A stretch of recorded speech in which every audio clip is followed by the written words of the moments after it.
Ready?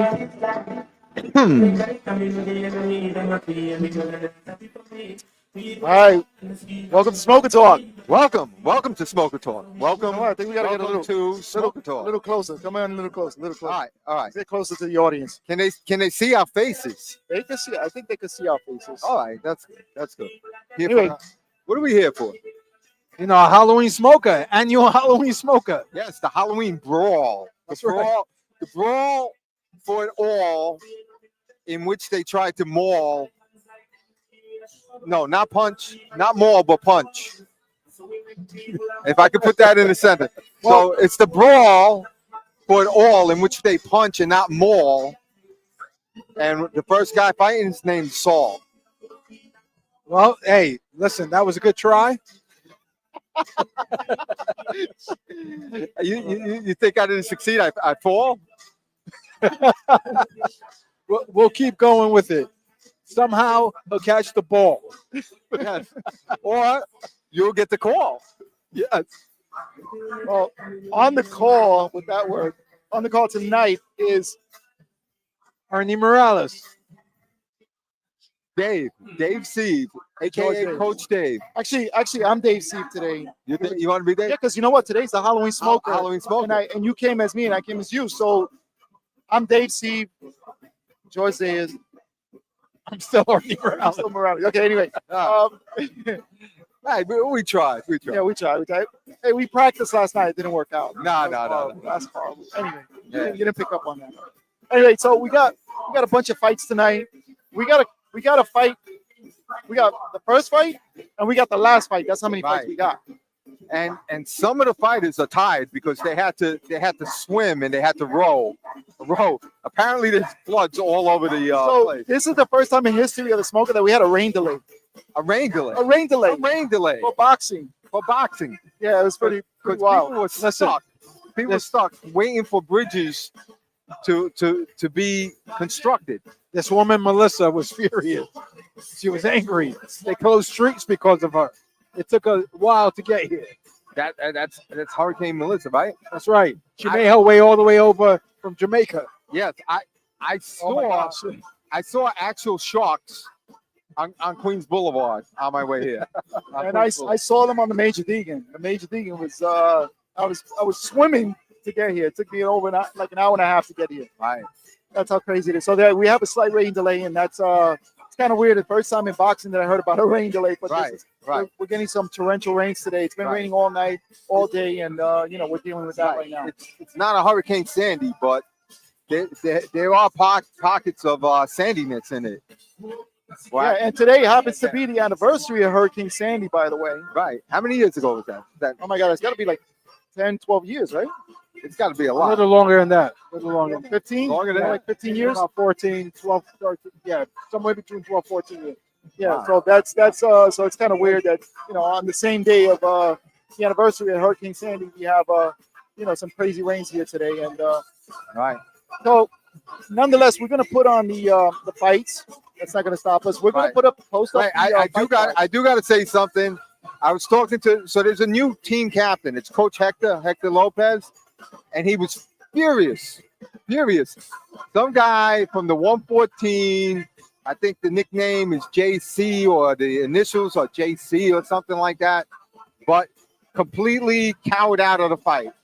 Completely. Just also, we have a proclamation of cowardice. Oh, yeah. We're going to proclamate him right now. Wow. Right. From the 114. Coach Hector, captain of the team, was so upset. He kicked him out of the building. He didn't even kick him out the dressing room. Like for the weigh-in, it was terrible. I heard all the details about it. Kicked him. If he was a soccer player, he would have kicked him across the street. But he's a boxer, so he just kicked him out the building. All right, so he actually came in, showed up, but said he's not gonna fight. Basically, he did everything he could to not fight. Supposedly, he came in and weighed a different weight that he said he represented himself to be, and then all of a sudden, when they were going to make the fight anyway, he showed up with a drink, an alcoholic drink in his hand, and that, bro, you're a coward. You're a coward. You either fight or not. Don't sign up if you're not going to fight.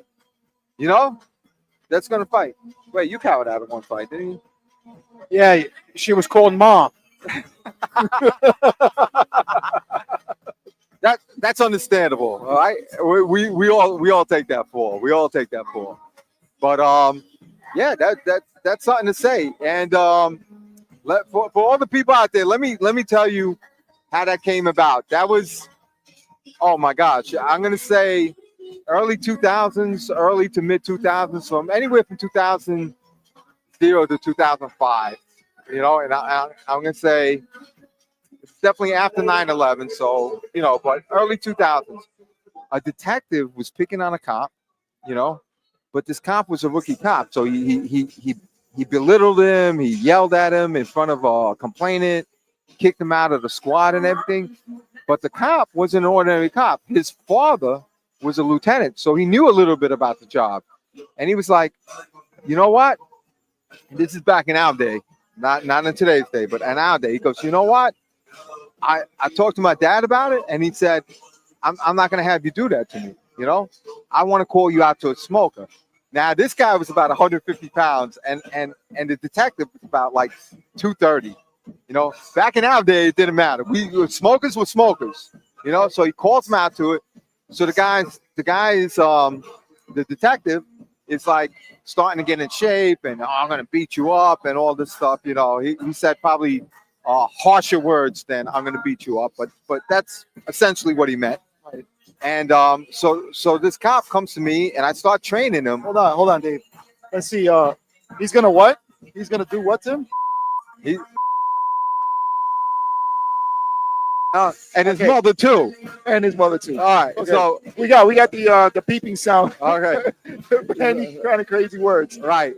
So now what happens is the kid comes up to me, the 150-pound kid. I'm trying to get him to box. He's got 2 left feet. He's got no rhythm, but he's got a pretty good pop in his right hand. I'm like, all right, so we'll work on that. Meanwhile, the detective, you know, was supposedly training, but essentially was a fat bastard. You know, essentially was somebody who was in good shape when he was like about 180, 190. At 230, you know, being a detective in the city, eating well, you know, not having, you know, he was in Manhattan South. He didn't have like really hard cases. He was calling people in, you know, that kind of stuff. How long ago was this? How many years ago? Oh, this is in the early 2000s. Okay. You know, okay. So now this detective all of a sudden realizes that he's a fat bastard and he cannot work out. He's trying to, he's not really going. So he's going to pull out of the fight. So now the other cop comes to me, you know, the cop who's fighting, he goes, can he pull out of the fight? And he goes, no. I say, no, he cannot pull out of the fight. He says, well, what happens? And I go, well, I'll proclamate him. Oh, that's where it came from. Okay. Right. And I didn't even think of it. I said, I'll proclamate him as a coward. Okay. You know? Now, this is when Facebook first started taking off, right? Before I know it, this guy pulls out, right? So I get one of my little helpers there, right? You know, and I go, listen, look up every English word you can, an old English word. So I started, hear he. we are to issue a proclamation of cowardice upon the following premises. And I went berserk. I used all kinds of old English. And you, sir, are a coward because you called out the thing. We accepted the match. And well, I put that out there. There were so many proclamations of cowardice. They were getting faxed to each command. People were posting it. I kind of think I remember that. Yeah, and so basically, this guy was in the 6th precinct, right? So I told the cop. I said, "Are they getting out there?" He goes, "I'm processing paperwork for college, and they're being faxed too. Every night they plastered the wall with it. They taped them on the wall. They couldn't do it. The guy got so humiliated." He actually transferred to another squad, you know, so the proclamation of cowardice is a fierce weapon, fierce. Wow. You know? To get proclamated as a coward. Well, not only did somebody get proclamated today, but they also got kicked out of the venue here. Kicked out. He's swimming outside, right out, watching out for sharks. Melrose Ballroom. Wondering why he didn't stay and fight like he agreed to, like a man. All right, if you agree to the fight, you got to take that fight. Right. You know what I mean? Right. And here's the unfortunate part. You learned this early, kid. That reputation is going to stick with you your whole career. Right. You're a coward. Yeah, everybody knows that. Can he ever make it up if he comes back the next month? Who would take him? Who would take him? We wouldn't take him. I'm just saying. Your word is What if he wanted? What if he wanted to redeem himself? No. This guy supposedly has signed up for like a couple smokers, and there's always been a problem with it. Now our team captain is fed up. I got it. I understand. Proclamated. Yeah. Proclamated. You are no longer welcome. Cancel. You are persona non grata. It's unfortunate. All right, so we're going to switch up a little bit. It looks like they're getting ready right now. We got some people in the ring announcers in there, and people are starting to file in now. We're starting, like I said, a little bit late with the rain delay, but it looks like now people are starting to come in into the venue. And you know, if you're home and you're not doing anything and you can swim here, yeah, just we'll take you to watch it live. And there's a lot of real cool costumes in the crowd. Somebody came in as Wet Man.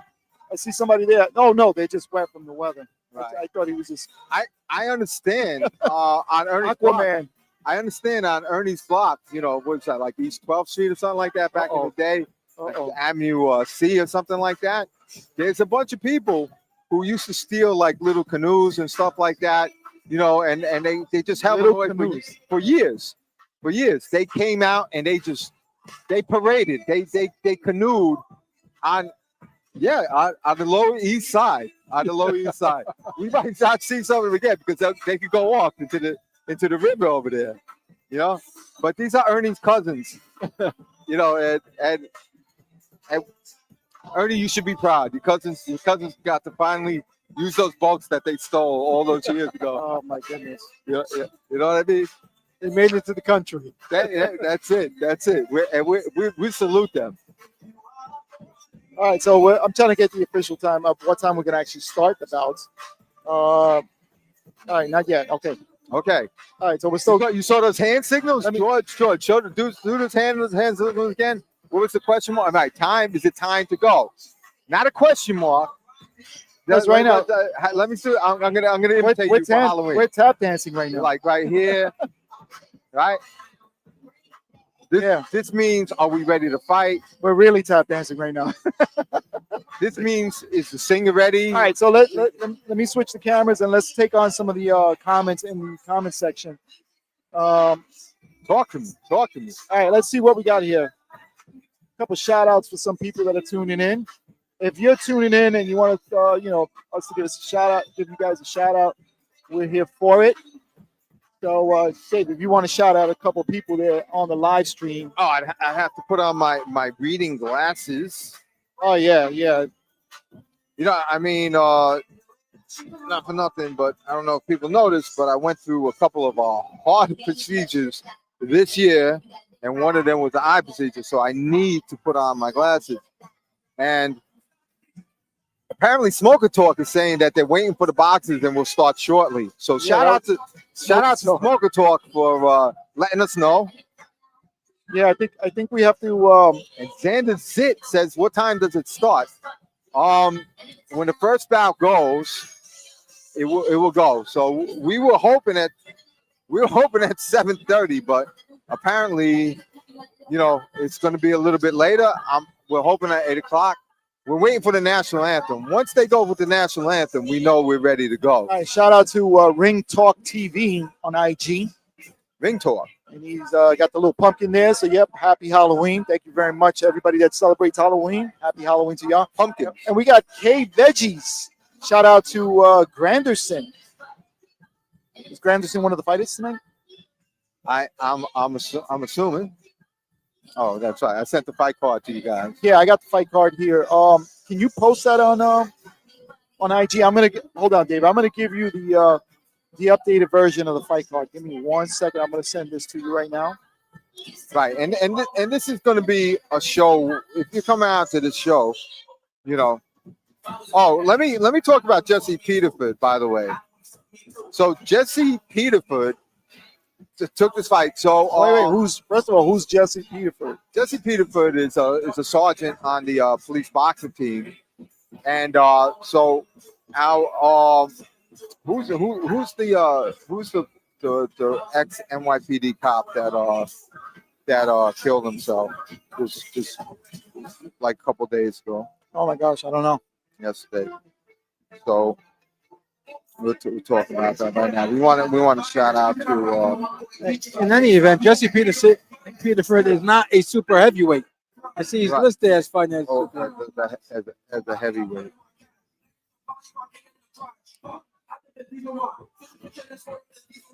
All right. So All right. So what about Justin Peterford? well, he's. Why you're trying to do that? All right. So Oh, isn't it a trying to get his name. I got it. yeah. Sorry about that, Dave. I'll look for it. Yeah, continue your story. I'll look for it. All right. So basically, it's part of the story. That's why I want to get it in there. So we had a fighter named Christian Hernandez from JFK. And what happened is that one of his guys, who was a customs officer, basically killed himself. But he's a former NYPD guy. Yeah, I got his name and I got his picture here. But I see everything but his name. do you want to actually say his name, Dave? Yes, I want to definitely say his name. Can we? Are we allowed to? Yes, of course. Right. I got a picture of him, but I don't have his name in here. Yeah, I have everything but his name. It seems like everybody's talking about him, but they haven't mentioned his name. Oh, he was 29 years old. 29 years old. And A former Marine, former NYPD. well, let's go to the ring first. From here in Long Island City, New York, USA. Tonight, NYPD Cops and Kids proudly present the Halloween Brawl. And scheduled bouts and all of this donations for today's charity event will go towards NYC Cops and Kids. We are streaming live on Facebook, YouTube, and on Instagram, courtesy of my guys at Smoker Talk. Tonight's bouts are sanctioned on the auspices of USA Boxing Metropolitan, the governing body overseeing Long Island, New York City, and upstate New York. Scoring will be on the 10-point plus system, with boxers awarded points for clean punching and effective ring generalship. Penalties will be assessed for excessive fouls or the use of unfair tactics. Knockdowns are scored as a single effective blow, with no additional consideration in the scoring of a round. Should a boxer be knocked down, they will be given a mandatory count of 8, after which the referee will determine that boxer's ability to continue. The following officials are assigned by USA Boxing Metro and will serve as judges and referees on an alternating basis. Anthony Dunlap, Sandra Young Kiddo, Chris Marcello. Your position and attendance at ringside is Dr. Dale Alexander. Your official in charge on Nestor Rodriguez. And my name is Justin T. Manning. JTM, Shut the Match, Shut the Melrose Ballroom. Tonight, I'm Michael Jackson. Ladies and gentlemen, are we ready? DJ Smooth, that wasn't loud enough. Are we ready?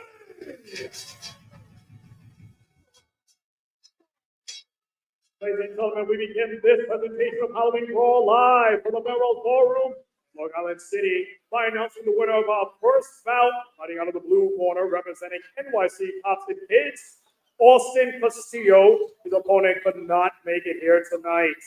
Therefore, we now advance to our second bout of the evening, a light middleweight attraction. Please welcome to the red corner, Gary Neves.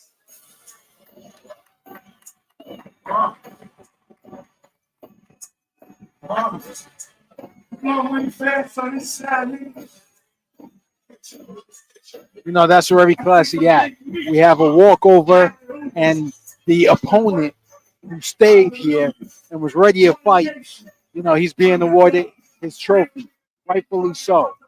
I'm telling you right now, I don't care if he couldn't make it here. Like I heard I heard something like he forgot to put in his 28 or he never put in the 28. I don't believe these people anymore. You know, You got to explain what a 28 is because there's people watching. They don't know. oh right. Like I don't he didn't put in for the day off. All of a sudden he's, you know, like these guys are just looking for an out. You know, they should be ready to fight. There's a few things you have to do. You got to get a physical. You know, you got to train a little bit, and you got to put in for the day off. You know, like you're not going to do it on job time. You got to put in for the day off. Like that's not too hard. So did he actually think that he was going to get the day off? Bro, I think he was just like I think he just cowered out too. I don't know. All right, so we skipped over the first fight. Last call to please rise if you're able and remove your caps for the rendition of our national anthem before tonight by one of your colleagues, Officer Martha Wilkins.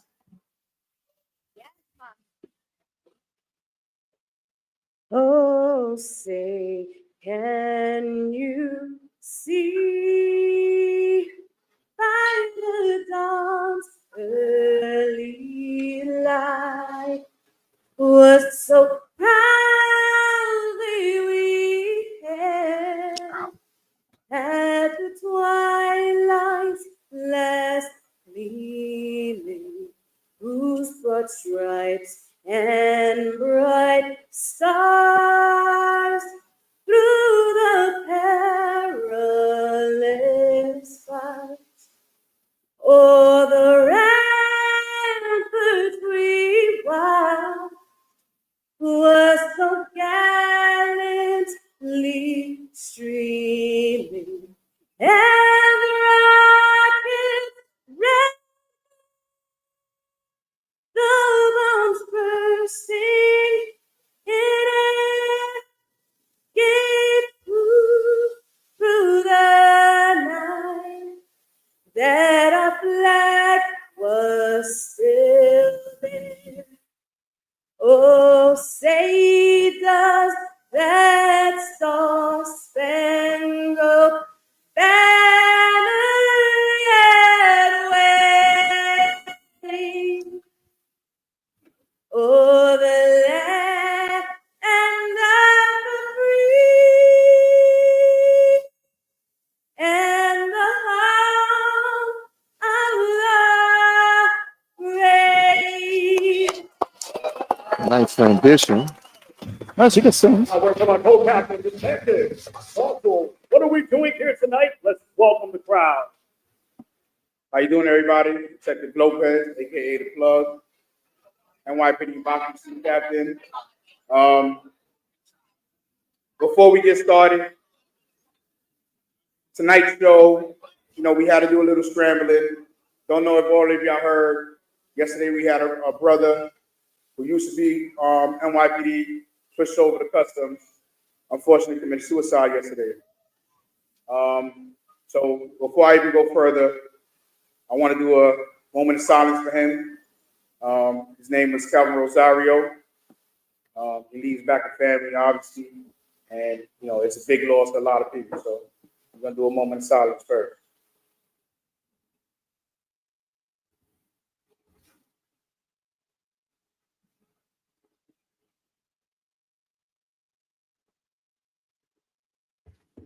Let's go.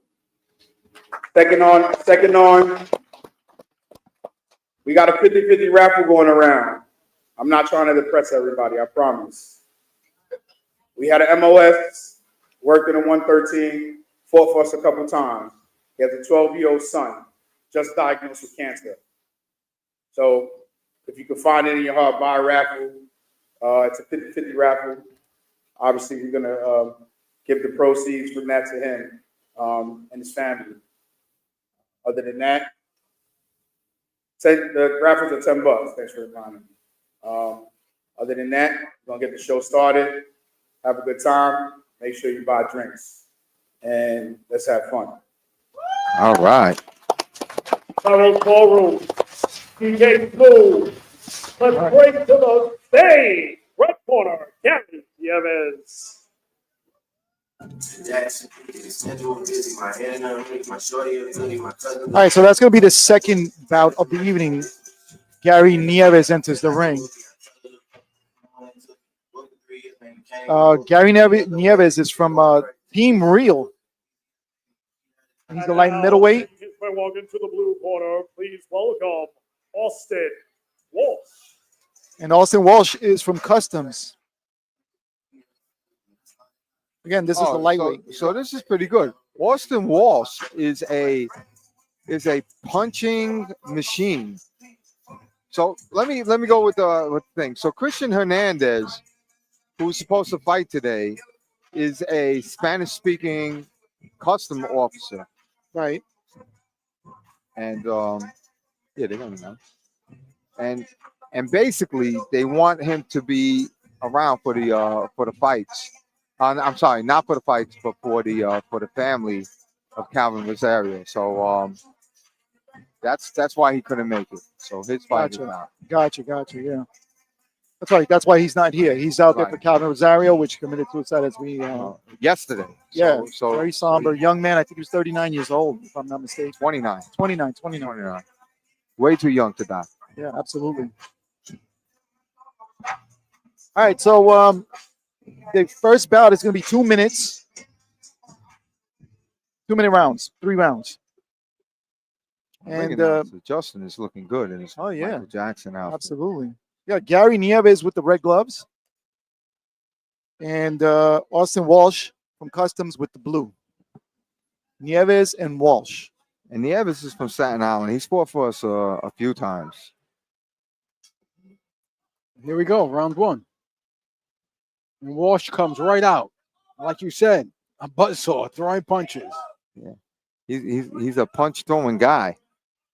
And Neves, little elbow grab, little turnaround, and little sinking the left hook right there.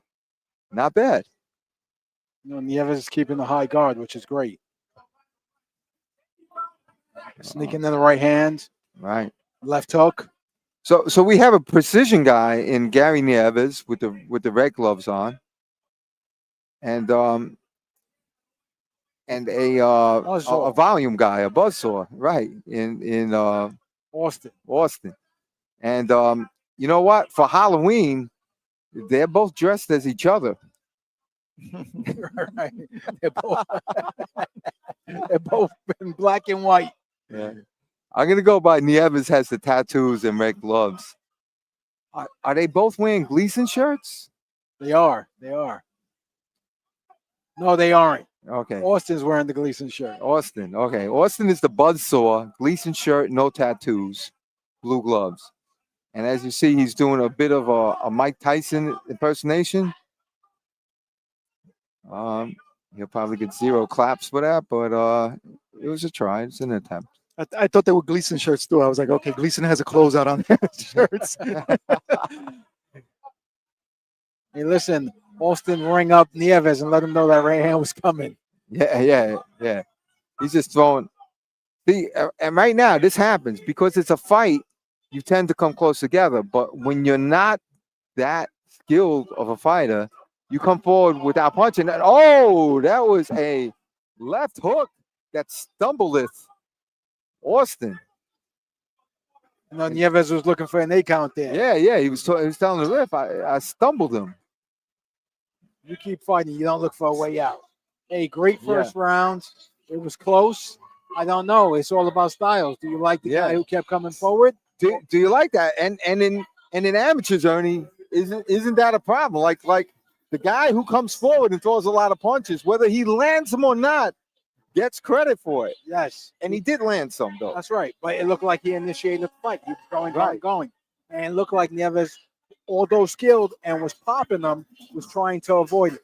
So do the judges give credit to the skill or do they give credit to the activity? To the surgeon, to the surgical like skill. That's right. Of Neves. Hitting him with a hook and sidestepping him and stumbling Austin just a touch. Or do you give it to Austin, who's coming forward with head, shoulders, fists, and attitude? Right. So, you know, I mean, As a purist in the sport, I would go with Neves, but as a fan, I'm going to go with Austin. That's it. That's it. It's so hard to decide. And sometimes you don't know who's who because they're dressed exactly the same for Halloween. They're messing with us. Oh my Wow. God, a barrage of punches there. Wow. And Austin is coming.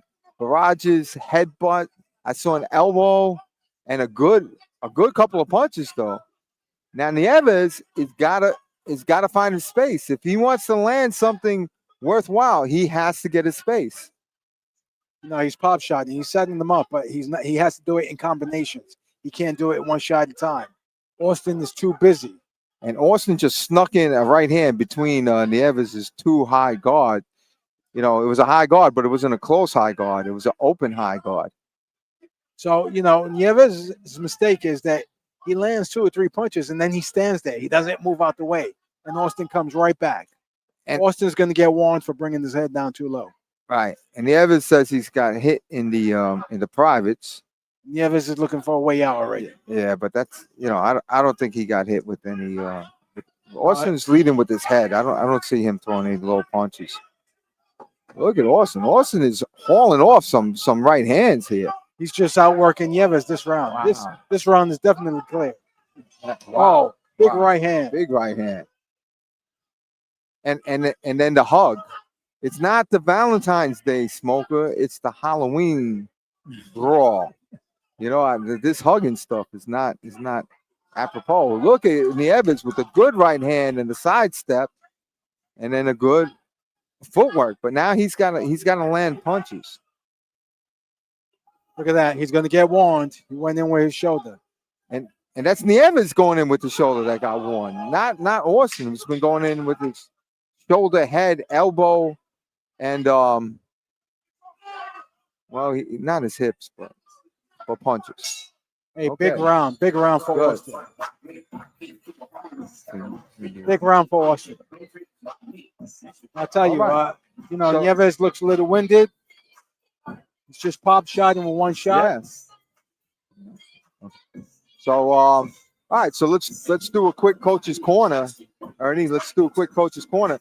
So the thing is, and all fighters know this, but they don't know it.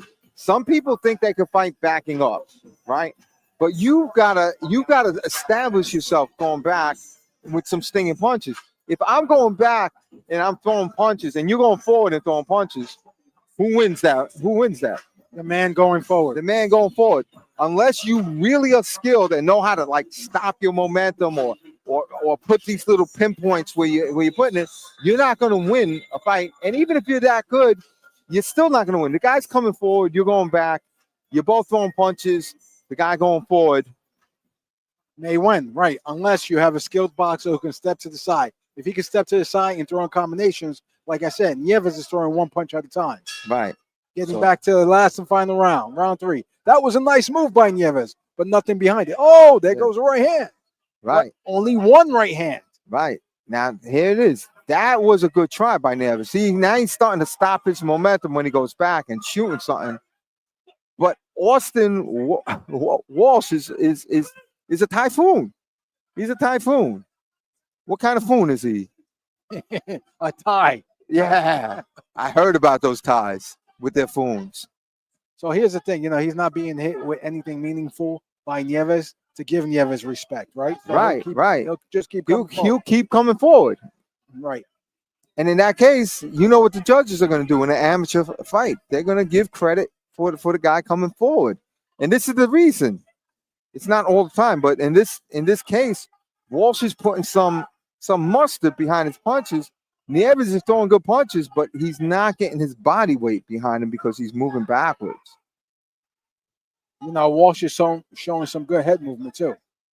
Smart enough to give himself some room. I think that's more of a twitch. I think he's like It's a good twitch. like what are you, billy goats, where they're twitching away right before they charge forward. I think it's a billy goat. Look at that. twitch. Nice. A couple body shots. He's definitely busy. He's smart. He's being smart. Look at that. He's winding. See? He's making Neves miss, and he's coming back with something. Right. And Neves, when he does score, does not have his feet firmly planted under him. You know, he needs to look at Austin. Body Austin, shot. that's what Neves needs to do. Turn him around, come forward, and throw some punches like he just did. But now he's hugging. They're hugging. They're hugging. Neves is gassed out. Neves has nothing left. The referee just asked him, "You have enough oxygen to continue?" And Neves threw a good check hook there. He beat Walsh to the punch. They ended that round early to save Neves. I don't know. Look at Austin Walsh. He gives Smoker Talk. He gave Smoker Talk the nod, the salute, because he knows there's talk and there's Smoker Talk. Hey, listen, he fought a good fight there. Yeah, that's the meaning of hustle. He showed up and he showed out tonight. Absolutely. Hey, well, I'll give credit to Neves. Neves got in the ring. He stuck around. Yeah. You know, I gave Neves the first round, to tell the truth. I Okay. gave him the first round. okay, that's a boxing purist. 2 and 3. No, 2 and 3 definitely went to Austin. Yeah. I mean, and especially in amateur fighting, you know, like Austin landed the harder punches. Austin Walsh, you know. Yeah. You know, so listen, Ernie, if you and I fight and you try to be pretty and move around, and I come forward in an amateur fight, I might win it. But if you sting me like a butterfly and still float like a bee, I think you will be the winner of you and me. Rumble, young man, rumble. Oh my God, that was so corny, bro. That was so corny. Oh my goodness. I'm just spitting it as I see it, as I feel it. Hey, Austin, I'm just spitting it out. For this opening bout of NYC Classic Kids. Great opening bout. Great Yes, opening. sir. Ladies and gentlemen, having on the distance, time for your judge's decision for your winner by split decision. Uh-oh. Boxing out of the blue. Well, that's what you said, Dave, right? You said There's some boxing purists. There are some boxing purists that gave Neves. Neves. Yes. They gave it to him. There's one boxing purist. There's 3 judges. So 2 saw it, Austin Walsh, and 1 saw it. Neves. And I'm okay with that, because I still feel the right person won. Right Correct. person won. You know. And I heard it was Ernie Morales' cousin that gave Neves the fight, because Ernie was known as a boxing purist. This is true. A purist. all right, Dave, we got to get to these comments real quick. Teresa Esposito. Teresa. Says, hi, Dave. Remember my son Charles Rivera from the 7-9. He's going to be made sergeant. Hey, that's congratulations. I know Charles Rivera. Ray Rivera. Charles Rivera. Yes, not Ray Rivera. Charles Rivera. The vamp. I know him well. Heavyweight attraction. Super heavyweight attraction. Super. Please welcome into the red corner, Jose Cabera. Here comes Jose Cabera. Red corner, red gloves, red headgear. I don't know if I would call him a super heavyweight. I might call him a heavyweight, but I don't know if I would call him a super heavyweight. Well, he saw Ness. I think it was short heavyweight. Oh, there we go. Yeah. Short And now heavyweight. making his way Stocky to the heavyweight. blue corner. Please welcome Diogenes Almanza. Okay. What kind of czar is that? Amanza. Oh, wow. We got DOC in the house. Boulders boxing. And they got the shirts right, my man. And that's the way to do it for Halloween. Oh, with the pumpkin on the background, in the back. Yeah, I'm trying to get it on the camera here so people can see it at home. Somebody's big head is in the way. Yeah. Times 2. They're messing up with our jack-o'-lantern. I think you heard. Oh, he got back in. Battle evening of the super heavyweight attraction. Let's meet the boxers. Introducing first, boxing out of the red corner, representing Army veteran Jose Cabera. Thank you for your service, Jose. And across the ring, Amen. boxing out of the blue corner, representing COC, the Genesis, Amanza. Wow, they got that fighting jack-o'-lantern on his back, and he's looking good, my man. He's looking good. And he's a correction officer, right, Dave? Corrections. Correction. He's an officer that works in the Department of Corrections. Got it. Sorry to correct you. So Cabera against Amanza. Amanza in blue, Cabera in red. What kind of name is Amanza? What does that mean? Does it mean something in Spanish, or is it like Turkish or something like that? Amanza. It Here sounds we go. Italian. Round Amanza. one. Sounds like something you'd say after you eat. Amanza. The Army veteran starts with a jab that lands on Amanza's head. Oh, Amanza repairs it. Oh, Amanza is Amanza is in plane. He's swinging for the Wow. fences. What a right hand he's throwing. Not a straight right hand, but a right hook. But a nice jab Amanza's throwing. And this veteran, this Army veteran, is one tough dude. He's a tank. He is a tank. Yes. Cabera has his hands up. He's standing right in front of Amanza. He's looking to set him up. He looks like he has something. He's looking for something. Let's see if it works, if his strategy works. He definitely has to watch out for Amanza's right hand because that is a strong right hand. I'm going to call him the tank Cabera, the Army tank Cabera, because he's coming forward like a tank, and he's acting like Amanza's punches are,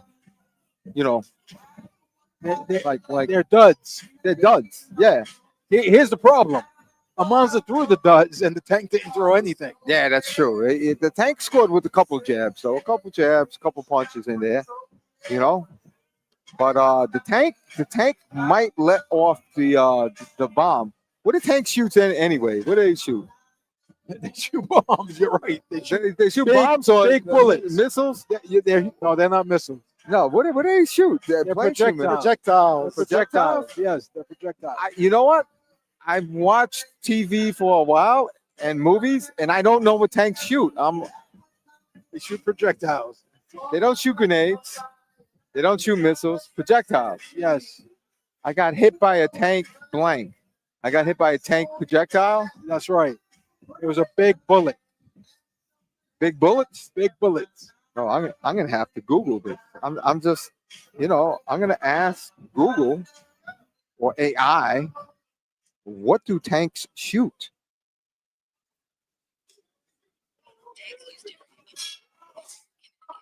Rounds. They shoot rounds. Yes, you know what rounds are, right? We've been shooting them. Projectiles. Oh, wow. Wow. And Amanza comes out with two big right hooks. And now Amanza's changing. He switched over to the right hand, southpaw Right. stance. Switch back. Amanza's amazing. Amanza. Amazing Amanza. That's right. I think I heard, George, I heard this. I'm not sure, but Amanza used to be a pizza guy, and that's not his real name. He ran away from the South. He ran away from Nicaragua, That's not true. Came Dave. in Stop, here, Dave. That's not true. joined the pizza That's shop, not true. and when he started making pizza, he was a natural, and they said Amanza, Oh, that's so not true. and that's his name. No, that's not true. That's not how people get their names, Dave. Amanza. Oh, look at it. Look at Rivera coming back.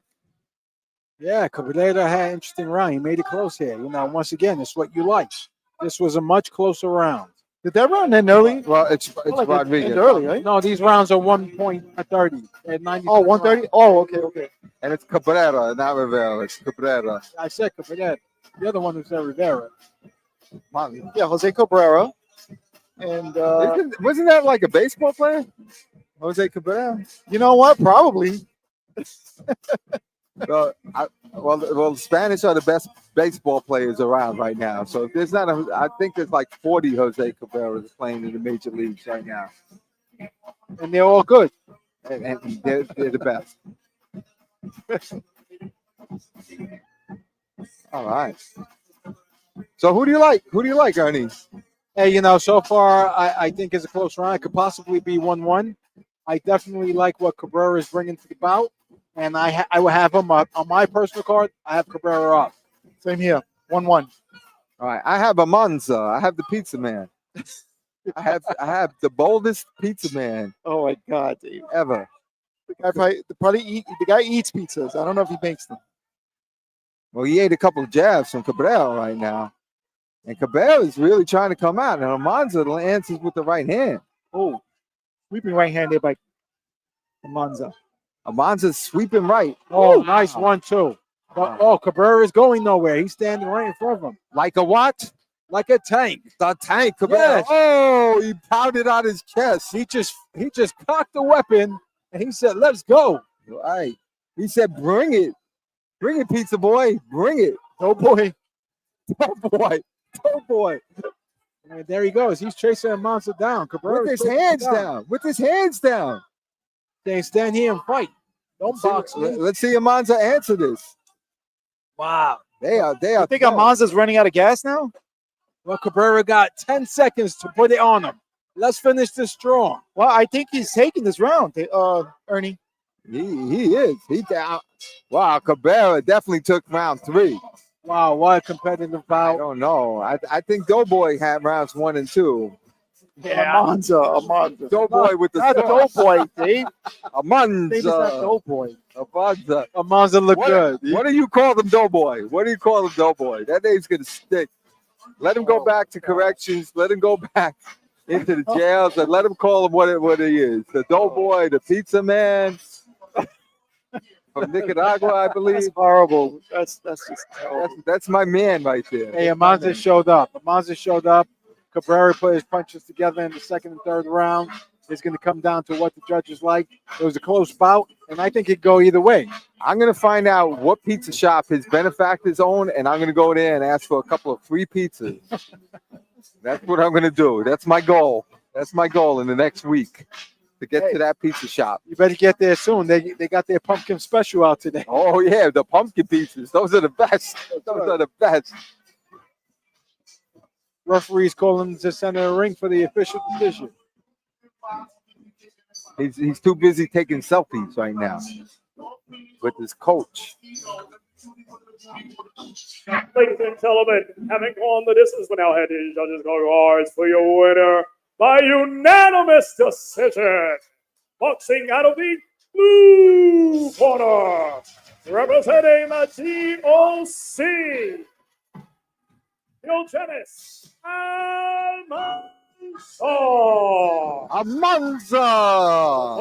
Amanza lost the battle of the third round, but won the war of the fight. Won the war. Like I said, this fight was close. It could have went either way. I don't have a problem with Amanza getting in position. I think that the first round hurt Cabera. You know, he didn't throw any punches. And are you saying, Ernie, are you saying that he tanked in the first round? $10 and all donations benefit the charity and great work of NYC Cops and Kids. Be sure to follow them on all social media platforms, including Instagram, as we're streaming live on Spoker Talk with my two guys with the prize here at Melrose Ballroom. Wow, Ernie. Shout out. Left We you now out. proceed with our Halloween Brawl live here at the Melrose Ballroom in Long Island City, USA, with our third battle of the evening, which is also a super heavyweight attraction. Super. Please welcome to the red corner, Vance Brown. What name is that? Vance Brown?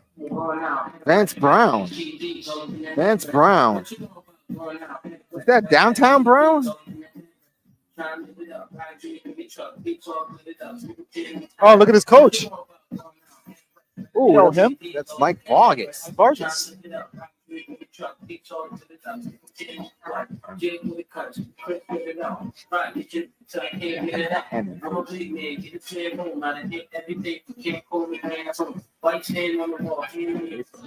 now making his quick walk into the ring, please welcome Alexander Talavera. Talavera. Talavera. TV. TV.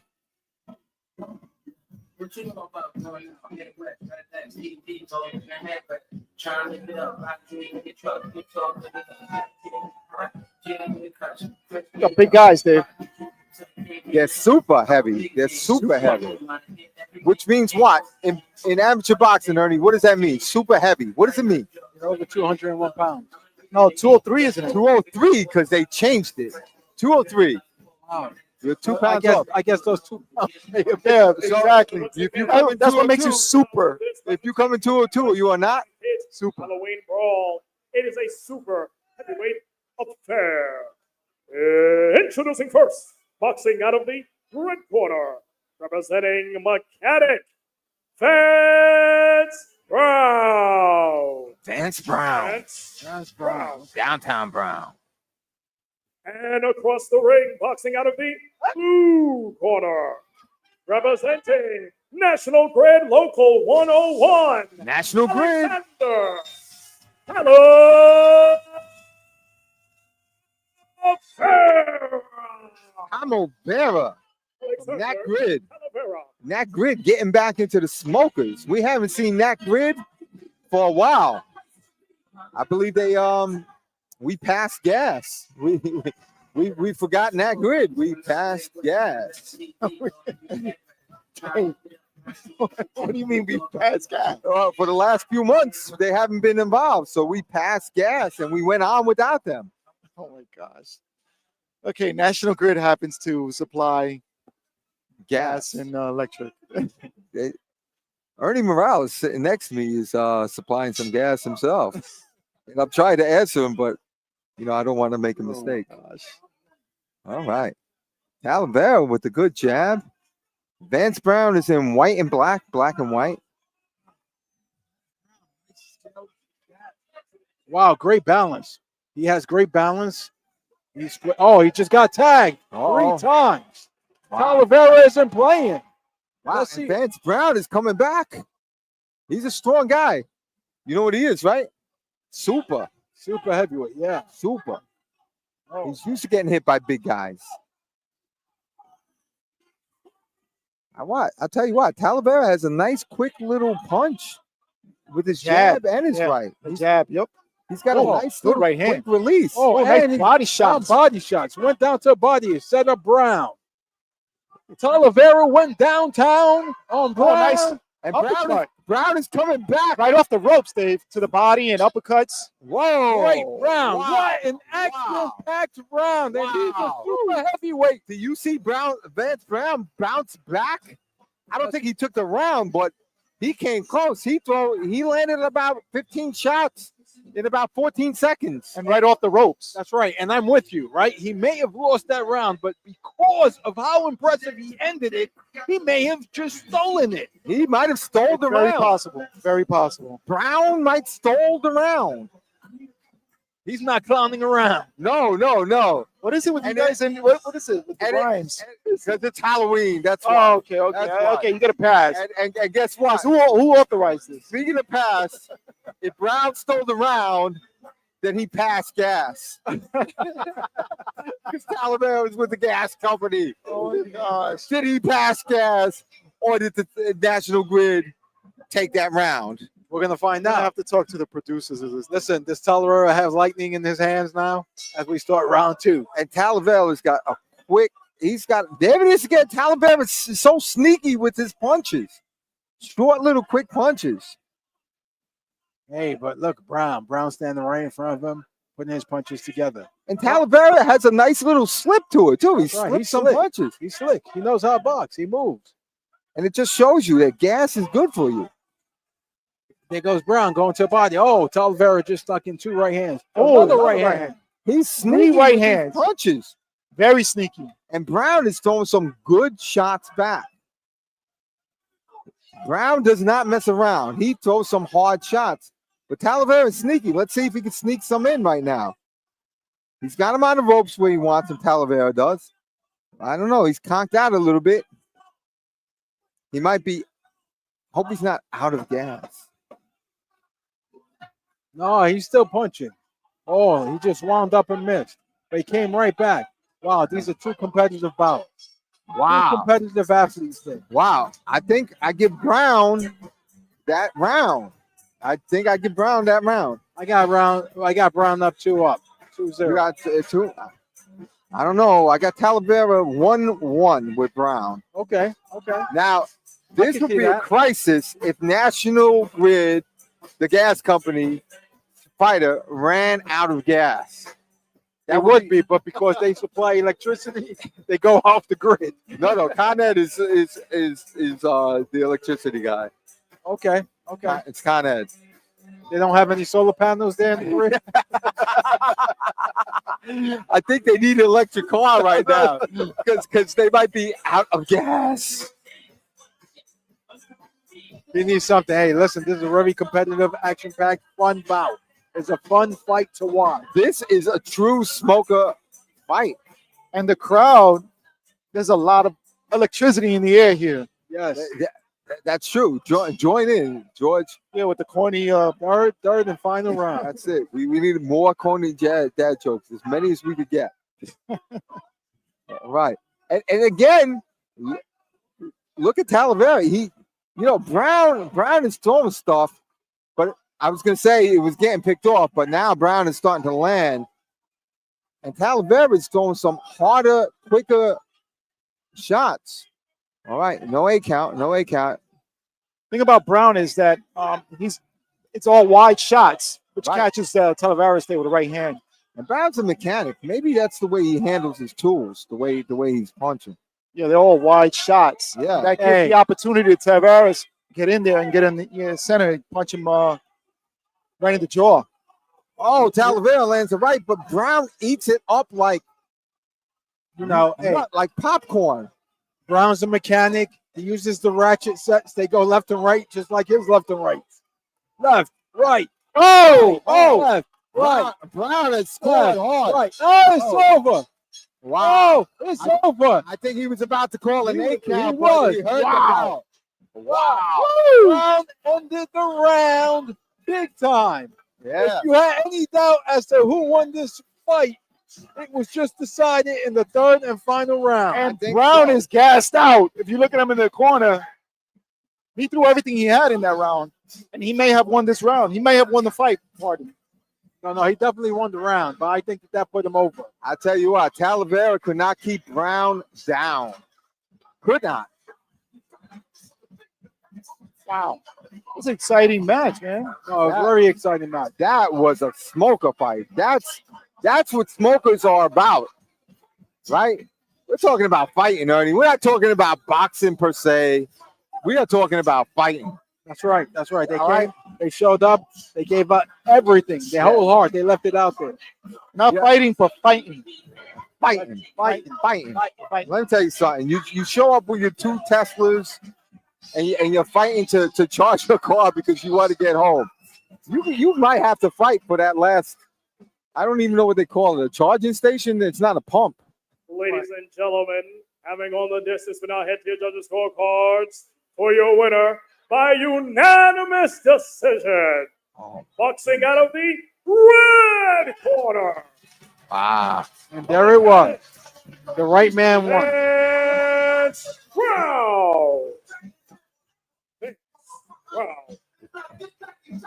Talavera was full of gas when they started, but he ran out of gas and couldn't find that spark to ignite himself. He was looking for the gas, but Ladies and gentlemen, couldn't we've got find it. Raffle Yeah. tickets supporting the good work of NYC Cops and Kids Boxing. Raffle tickets are going for $10. Be sure to go around, make a donation. It all goes there, courtesy of Pat Russo and the NYC Cop and Kids Boxing team. The DJ sending the vibes, the DJ J Smooth, let's work. And of course, we have to also support our host for this evening, the Melrose Ballroom. Get a drink. The Doors ballroom. are open to the left, to the right, and back on top. So your name is J Smooth. Let's work. What's the first name? What's the middle name? Is there like, how do you write that down? How do you write that down? You know, J Smooth as the first name. Let's work as the last. I mean, Ernie, you're a sharp guy. I want you to explain this to me. Explain this to me, Ernie. I think he has a cool name. I'm not even going to try to define how he came about it, how he spells it, how he pronounces it. Jay Smooth. I'm cool with that. Now, if Jay was the first name and Work was the last name, what would the middle name be? Yeah. What would it be? Smoothlets. Smoothlets. Okay. Smoothlets. Jay Smoothlets Work. Yeah. Okay. Yeah, that's it. You could only put like 3 names now, you know? Unless Let's Work is hyphenated. If Let's Work was hyphenated, there's some hyphenated last names. Yes. To advance boxers from across the city. That's the name. And most recently, we have 3 NYC Cops and Kids boxers. Correction, 4. Thank you, Miss Sonia Lamanakis, the scholar. She would know. From Staten Island, 2 in Staten Island, 1 in Brooklyn, 1 in the Boogie Down Bronx. Those 4 have recently turned pro. Excellent. Excellent. NYC Cops and Kids. That's a great program. Future, building better individuals. Some of them going professional. Check them out. New York City Cops and Kids had a couple Olympic competitors now moving up into the professional ranks. Yeah. Several of them become world champions. Well, I'll tell you what, the two Olympians we had, one is Marcus Brown, was an interim world champ at one time. And the other is Richardson Hitchens that came out of our program and is the current junior welterweight IBF champion. International Boxing Federation. Yes, Federation champion. How about that? How about them apples? Actually, how about them pumpkins? How about them pumpkins? Let's as well, got going on the Halloween Brawl right here at Melrose Ballroom for our 4th bout of the evening, continuing with more super heavyweight action. Please welcome into the red corner, Ryan Granderson. Right. What is that in the corner? What is that? Who is doing the corner out there? What is that? Is that supposed to be a Samoan? That is. He's is that supposed to be? I thought it was a Samoan. That is a Samoan. That Samoans are big. And now, making as we walk into the arena, please welcome into the blue corner, Frank Piston. Oh, and Frank has brought out a crowd. They're here to see him. Right, but they brought out the red corner. Right, they're calling him Frank now. Oh, okay. And the referee Dunlop, right? Is that Will Dunlop? That is. Well, let me tell you something. A quick story about Will Dunlop. I was at a party at Eddie Claudio's 70th birthday party. Will Dunlop was dancing up a storm. He's a great dancer. Wow, that's amazing. Yes. And there goes the Samoan again, leading the charge. Uh-oh.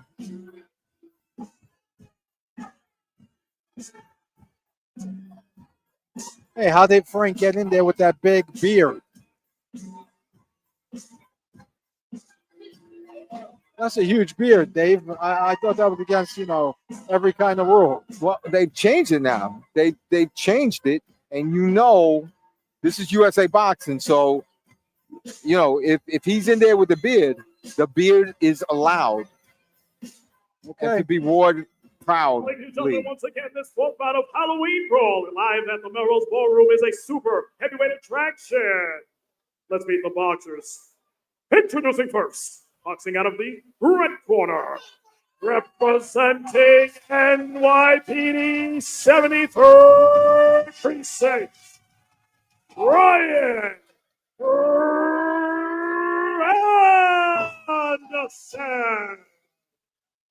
Granderson. Ryan Granderson. And across the ring, boxing out of the blue corner, representing NYPD 103 Squad, Frank Piston.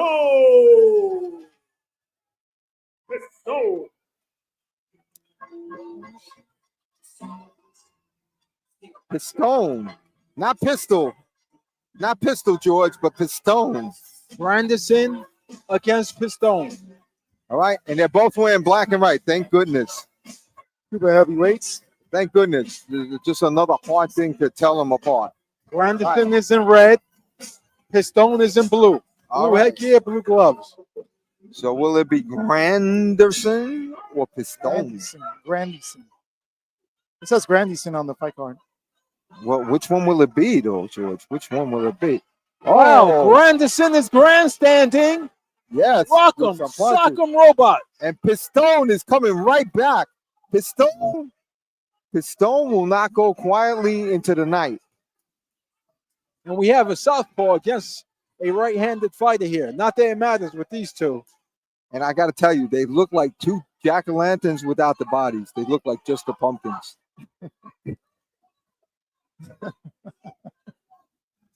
Oh my gosh. After this, I'm talking to the producers. Oh, my God. Granderson coming forward.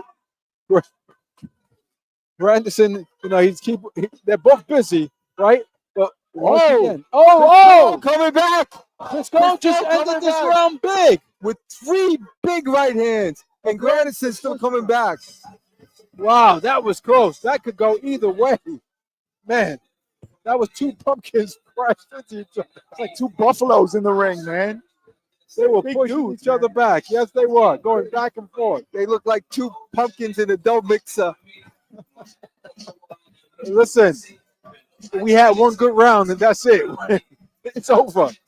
It's over. Oh, I don't know. Speaking of gassing out in the last round, how can these two do it? Because they punched the pumpkin seeds out of each other. They really let go. They look big, man. They're big.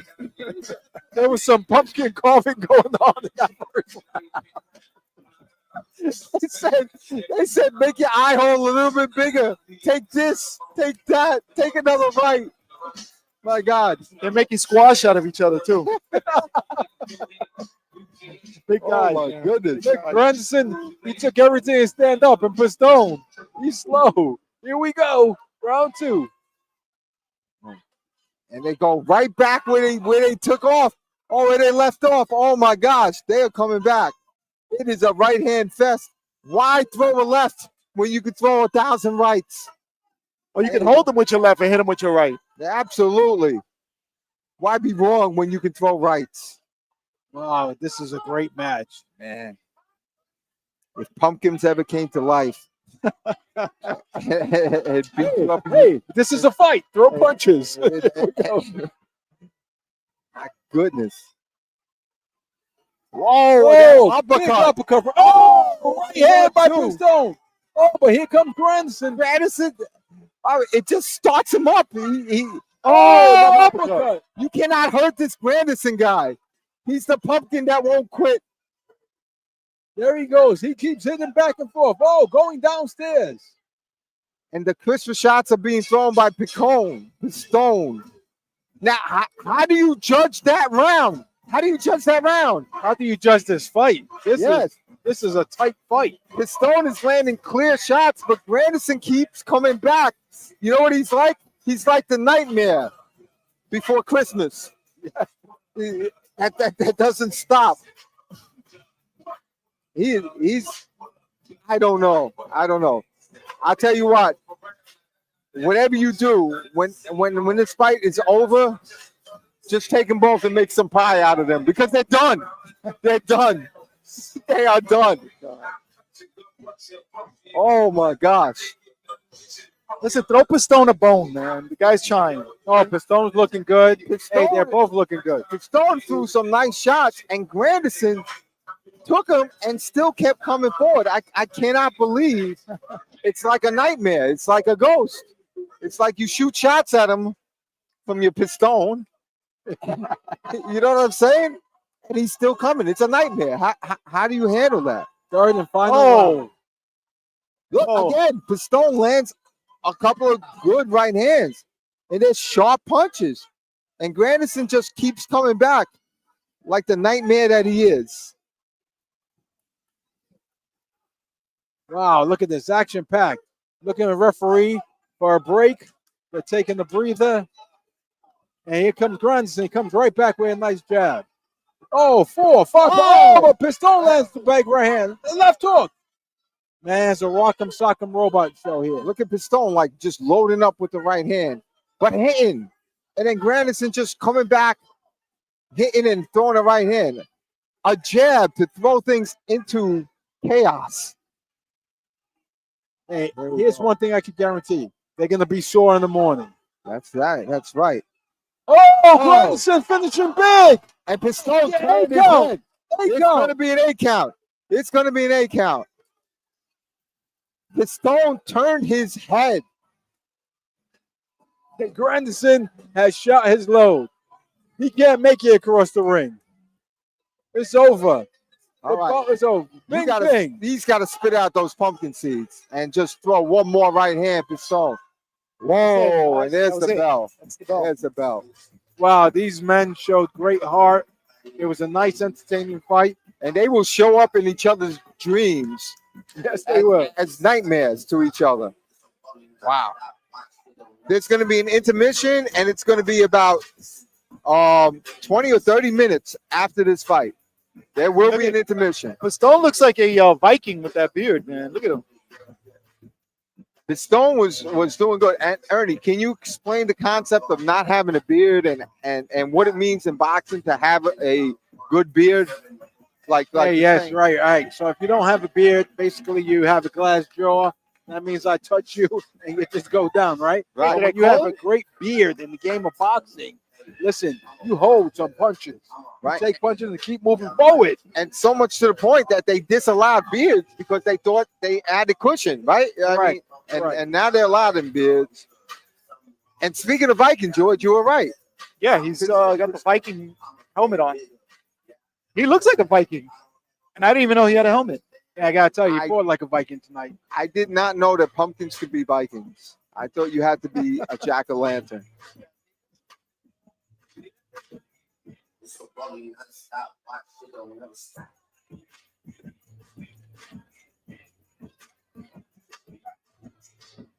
Wow, that is a great fight. See how the Ladies judges and scored. gentlemen, Stone could have won the first two. your Could have. winner by split decision. Right, split.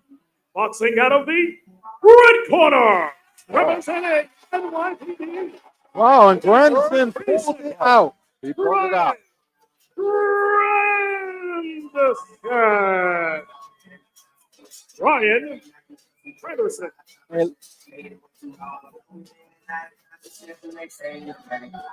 So here it is. You know, it was a tough bout. It was highly competitive, and it went to Granderson. Right. So that, you know, and I'm not surprised it was a split decision because Piston was landing some real crisp shots. And for those of you who think that Granderson pulled it out with the 8 count, he did pull it out in round 3, but not because of the 8 count, because 8 counts don't really count in amateur boxing. They just give the guy a rest, you know, and one jab to take it back. He pulled it out because of numerous punches, and he took the 3rd round. You know, and that's how it went. All right. So are we making an announcement, George? Who announced it? So we're introducing a professional fighter. You know, give him his accolades. Ladies and gentlemen, we have a local standout here by way of USA Boxing Metropolitan. From my borough, the best borough, Brooklyn, New York. He is undefeated in 9 fights. 9-0, 8 by way of knockout. Ladies and gentlemen, Harley, the Menace, Monteros.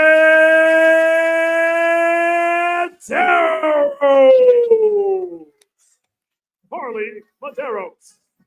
Thank you very much for supporting the NYPD boxing team and NYC Cops and Pins. And Harley is a good fighter. We've seen him, George and Ernie, when we've covered him in the Ring Masters, when we were covering the Ring Masters. Yeah, a while back. Yeah, and he's a hard hitting guy. So Well, it shows in the professional ranks. He's 9-0, 8 knockout. And usually, you know, we see a lot of the guys that came out of the ringmasters that actually became pros, and a lot of them are very, very good. I'm watching some of the careers of these kids coming up, and they're pretty good. Like you can see the fundamentals are there. So it's pretty interesting to watch them develop when they were kids and now they're men, and they're in the pro ranks now. Now here's something interesting, and George and I have talked about it many times, as well as Ernie. When Ernie, they said 2 guys on Smoke the Talk, but they meant 3 guys. But since you showed up a little late, he didn't see you, Justin. He didn't see you in the prep, and we told Justin that you and your canoe and your cousins were coming from wherever you come from. I'm sure it's somewhere in Manhattan. I'm sure you have to. I'm talking to the producers after this. Right? Definitely talking. I know you were coming, and he just forgot about you. All right, but I just want to say that we are 3. Yes, we are 3 musketeers. We are not 2. We are 3. All right. Anyway, we're gonna take an intermission. We're gonna turn it back to them back around 9:05. Just tune back in. They got to take a break. So we'll see you guys about 9:05. All right. So on intermission break. See you later. Bye.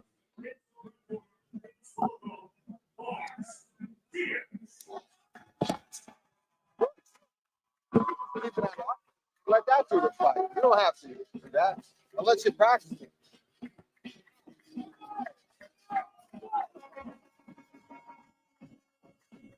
Wait.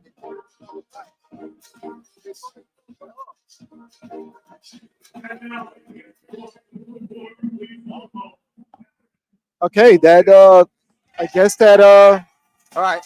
So that intermission was not probably after this fight. Yes, we have a scheduled intermission after Con Ed against MTA. Okay. Mars Diaz versus Aaron Wilkins. There was a little confusion. we had the wrong fight card.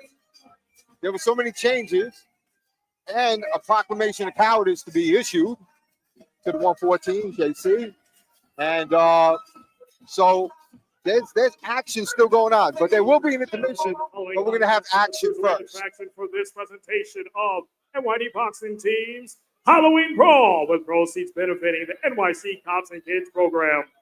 Let's meet the boxers. Introducing first, boxing out of the red corner, representing Con Ed, Mars Diaz.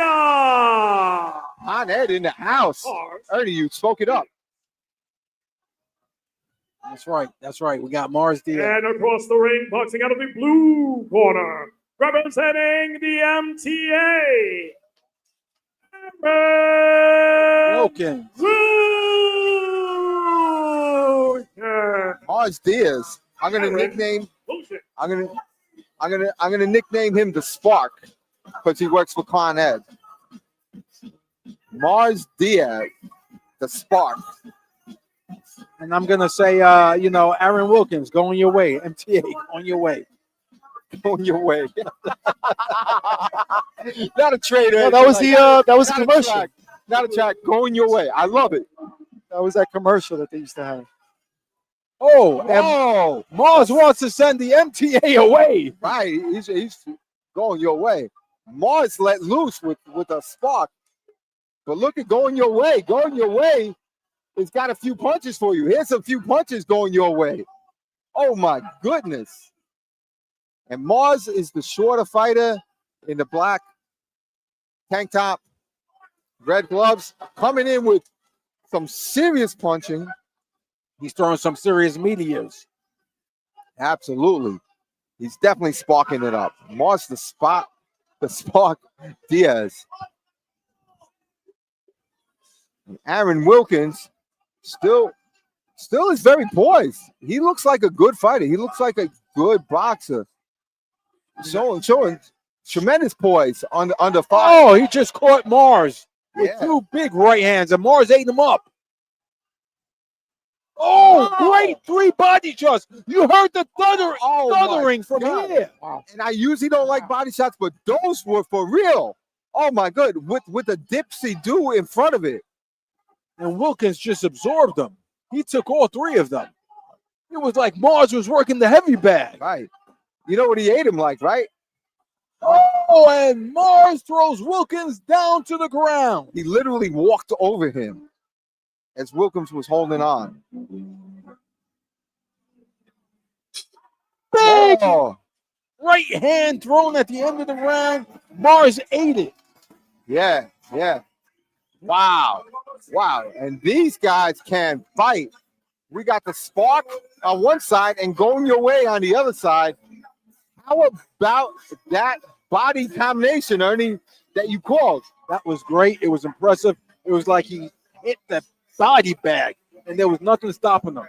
Right. And he did it with a nice move first, like a shuffle in, a dip to the side, and like a feint, and then a full dip, and then 3 punches walking forward. And I don't know how Aaron going your way. I don't know how he took him. Aaron Wilkins going your way. Wow. Like you Wow. said, Aaron Wilkins throughout the whole bout was poised. He absorbed it well. And I think the fact that he was poised helped him take those shots. Yeah, and I don't know if these guys have fights or not, but if they don't, they are gym rats. They are definitely guys who know how to box. And there goes Mars. Mars is coming right back out. Right. And you know what he's got on his punches? A hot spark. On Ed. He's throwing them punches. He's throwing the combinations. Right. Short, quick, 3-punch combinations. And he's moving his head because Wilkins is really throwing like a good jab, a poised, good boxing move jab. But Mars is moving his head enough to that he's not getting hit. So he dipped that right. And that right would have hurt if Wilkins would have landed it. And Wilkins, for his part, is not getting hit that much by Wilkins Mars. just landed a tremendous left hook. Mars ate it. Right. And Mars landed 2 punches in that exchange as well. Yeah. Two good right hands. Mars does have a good beard. But he keeps his hands busy. Mars keeps busy. And he throws in combinations, which looks impressive. Oh, another big left hook. Wilkins just landed a big left hook, but Mars ate it once again. Right. But it kind of stopped him in his tracks. I don't see Mars coming forward as much as he was before. Take Wilkins' trip. Take that back. Trip. Was that a trip? It was a trip. It was a trip. Hey! But he landed a punch. He landed a punch. And He went over his ankle. He went over his ankle. Okay. He went over his ankle. That was not Yeah. a knockdown. That was in fact a knockdown. I want to see a replay. Oh, Unfortunately, we don't have that capability.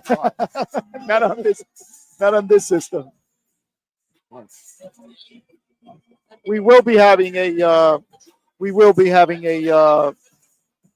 in our professional bites. Final round. Professional bouts, we do have replay and all that stuff. And this one, unfortunately, we don't have it. Then I have to take your word. Yeah. Just rewind the tape. Yeah. The live stream, rewind it. all right. I saw him go over his foot. He definitely went up his foot, but he got punched solidly beforehand. Okay. So that just goes to show you, if you want the knockdown, trip him as you're punching.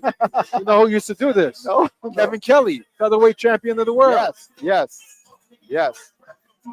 His career. allegedly. He allegedly did it a lot. Just don't tell it to his face. Yeah. Kid Kelly. He was a good fighter. The man. Flushing Flash, amazing. Right. And here we go for round 3. And Mars is coming out, and he's motivated. He's sparked up with that Knockdown. With the knockdown. A trip down. Knockdown. Yeah, knockdown. He almost derailed Wilkins. I believe he did. And Wilkins threw a nice left jab and a right uppercut. Unbelievable. And it landed in combination. And look at Wilkins. He's sizing up Mars. Oh, Mars, 1, 2, 3. let me tell you something. You could see Wilkins sizing him up, and Mars better not walk back because he will get eaten up if he allows Wilkins to walk forward, because Wilkins is walking forward with some bad intentions. Wilkins wants it back. Yeah. And he's looking for it. Oh, but Mars answers with a good right hand in the middle of that combination. And that's what Mars has to do. Walk forward and let that right hand go. Hey, you see, what I love about Mars is he throws in combinations. Yes, yes, absolutely. And look at Wilkins. He's sizing him up, though. He's really trying to land like a big hurting punch. And if you know boxing, Wilkins is trying. You see him touching and reaching with that hook, with the jab rather, and he's looking to land the right-handed hook right after that. Problem is, he got outworked in this fight. Yes, absolutely. And Mars is coming forward. So going back, coming forward and throwing punches, you gotta give it to the puncher. Right. And I'll tell you what, on volume, you got to give it to Mars, but on credible shots in the third round, Wilkins definitely landed the more credible shots. By the way, there's no relation to Bruno. I just found out. I got a note. Somebody just passed me a note. Really? Yeah. He's not related to Bruno Mars. Bruno Mars. Yeah. I think he is, man. He kind of looks like him. They're about the same height. That's a genetic thing, isn't it? He's got the hair, that's for sure. Yeah, he does. Bruno Mars is not that tall at all. He's probably up to his chest. Not when he stands on his wallet, though. Yeah, well, that's true. He's taller than all of us. Yeah. He's big. He's big. So, how do you guys have it? Oh, I'm gonna have to go with Mars Diaz, definitely. Just because he kept coming forward, he kept throwing volume punches, and he landed. But it was a highly competitive bout. I'm not gonna count out Wilkins though. Aaron Wilkins going your way. I'm not gonna count him out. I refuse to count him out. Gentlemen, let's put our hands together for both of these boxers in the center of the ring, all for NYC Content Kids, presented by the NYPD boxing team. Now head to your judges' scorecards for your winner by split decision. Boxing out of the red corner, representing Team Hey, he's got some boos in the crowd. I can understand the boo. Right? Well, I'll tell you, you cannot count him out because Wilkins do some sharp shots. You cannot count a Ladies and sharp gentlemen, shooter out. before we begin our 15-minute intermission, I need to call to the ring Sam Toussaint. Yeah, finish your thought, Dave. No, you cannot count out a sharpshooter. So I actually know Sam Toussaint. He used to sell cereal. He used to sell cereals. No. Yeah, Toussaint. No. The cereal seller. Yeah, they were Fruit Loops. I know him well. I grew up with him. No, you didn't. Dude. Yeah, yes, I did. You sold Fruit Loops. Yeah, he was a colorful dude. This whole thing is on the protest. I'm going to the producers, the director. Anyway, it looks like they're going to be doing a 15-minute, right? Yeah. Or is that something that they're going to announce something else before we go on the 15?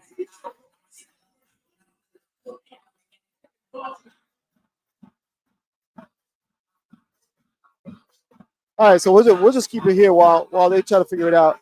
Right. So far, these first few bouts have been very five exciting bouts. Very exciting good bouts. Yeah, it's been good. And people have been, and let me tell you, they have been throwing punches. Like these punches are with some seriously bad intentions. Yes. They are trying to cause the other person to have nightmares until Christmas. At least Thanksgiving, though. At least Thanksgiving. Okay, I thought it was going to be one of those things, the nightmare before Christmas. Yeah, all the way to Christmas. All the way to Christmas. This is how it happened because they started doing smokers on Halloween. And that was the nightmare before Christmas because they lasted that long. And this is how the pumpkin pies ended up at your Thanksgiving dinner. That's true. Well, think about it, George. How did pumpkin pies become a thing in Thanksgiving? And they also became a thing in Halloween. Not sure. In Halloween, the pumpkin guys would beat each other up. The losers would be get killed, turned into pie, and ended up served on the next Oh my holiday. God, that is so not true. Ernie, thank you for sharing that with us. The wisdom from Ernie Morales. It's- The wisdom. Is he gonna say something? Are we in intermission or not?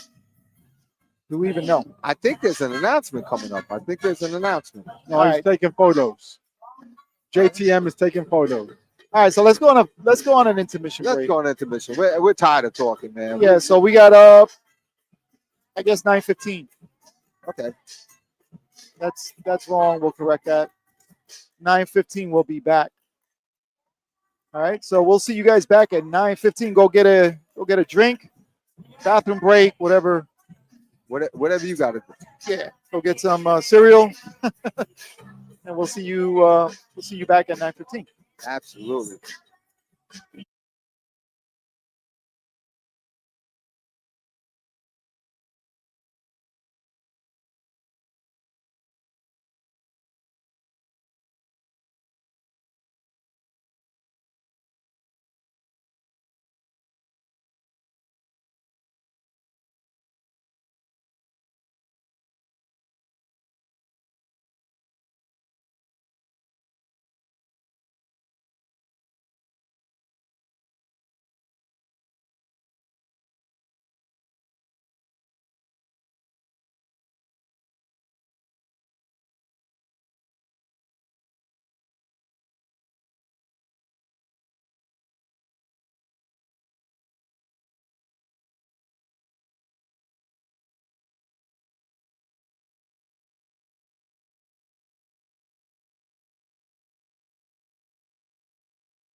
Okay, we're We're back back. on the air. That's right. We're back. We're like 2 minutes out.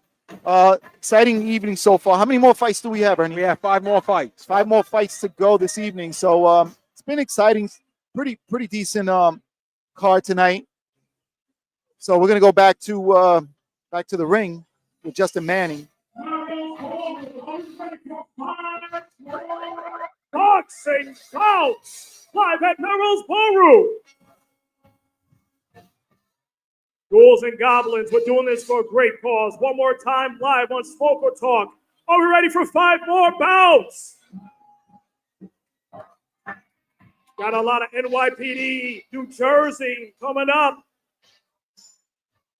So it's time to see what's up. Ladies and gentlemen, it's time to resume this presentation of Halloween Brawl presented by the NYPD boxing team. All of these donations help NYC Cops and Kids program, streaming live with my man Dave on Smoker Talk.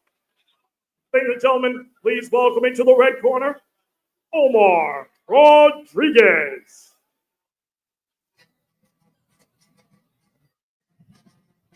So we have an interesting 6th bout coming on. Omar Rodriguez from the 4-4 in the Bronx, light middleweight. Oh, my old house. And he's facing off Flaco. I don't know who Flaco is. I don't know where Flaco comes from. I imagine he's a little thin. Yes. I wonder how tall he's going to be. And now making his ring walk into the blue corner, please welcome Flaco. Flaco, is that his name? Is that really his name? Here he comes. He looks pretty thin. Yes, if you turn sideways, we won't see him. Yeah. Wow, they look like they're in 2 different weight divisions. They look Flaco. they look like if you add them up, they look like 1.5.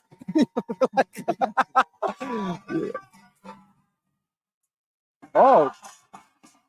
Oh, Flaco knows how to fight. You can tell when somebody knows how to fight. He comes in with one name, makes the sign of the cross. He's wow. Look at that. They ain't playing. They ain't playing.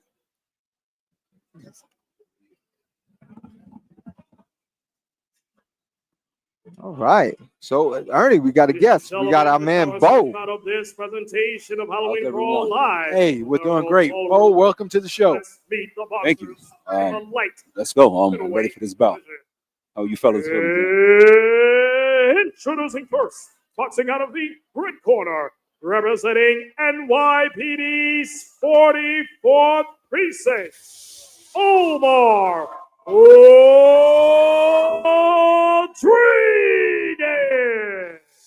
Omar Rodriguez.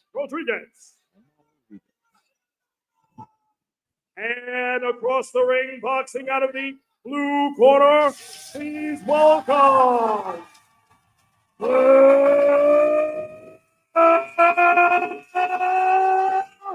Flaco. I'm thinking Flaco's from the 114 because they are screaming for him. So Give Flaco a lot of love. So I know Bo, and Bo is here. Yeah. Bo, welcome, Bo, as you do this thing. Glad to be here, Dave. Yeah. Thanks for the welcome. Do you see a size discrepancy here? I think I do. Maybe Flaco's got big legs.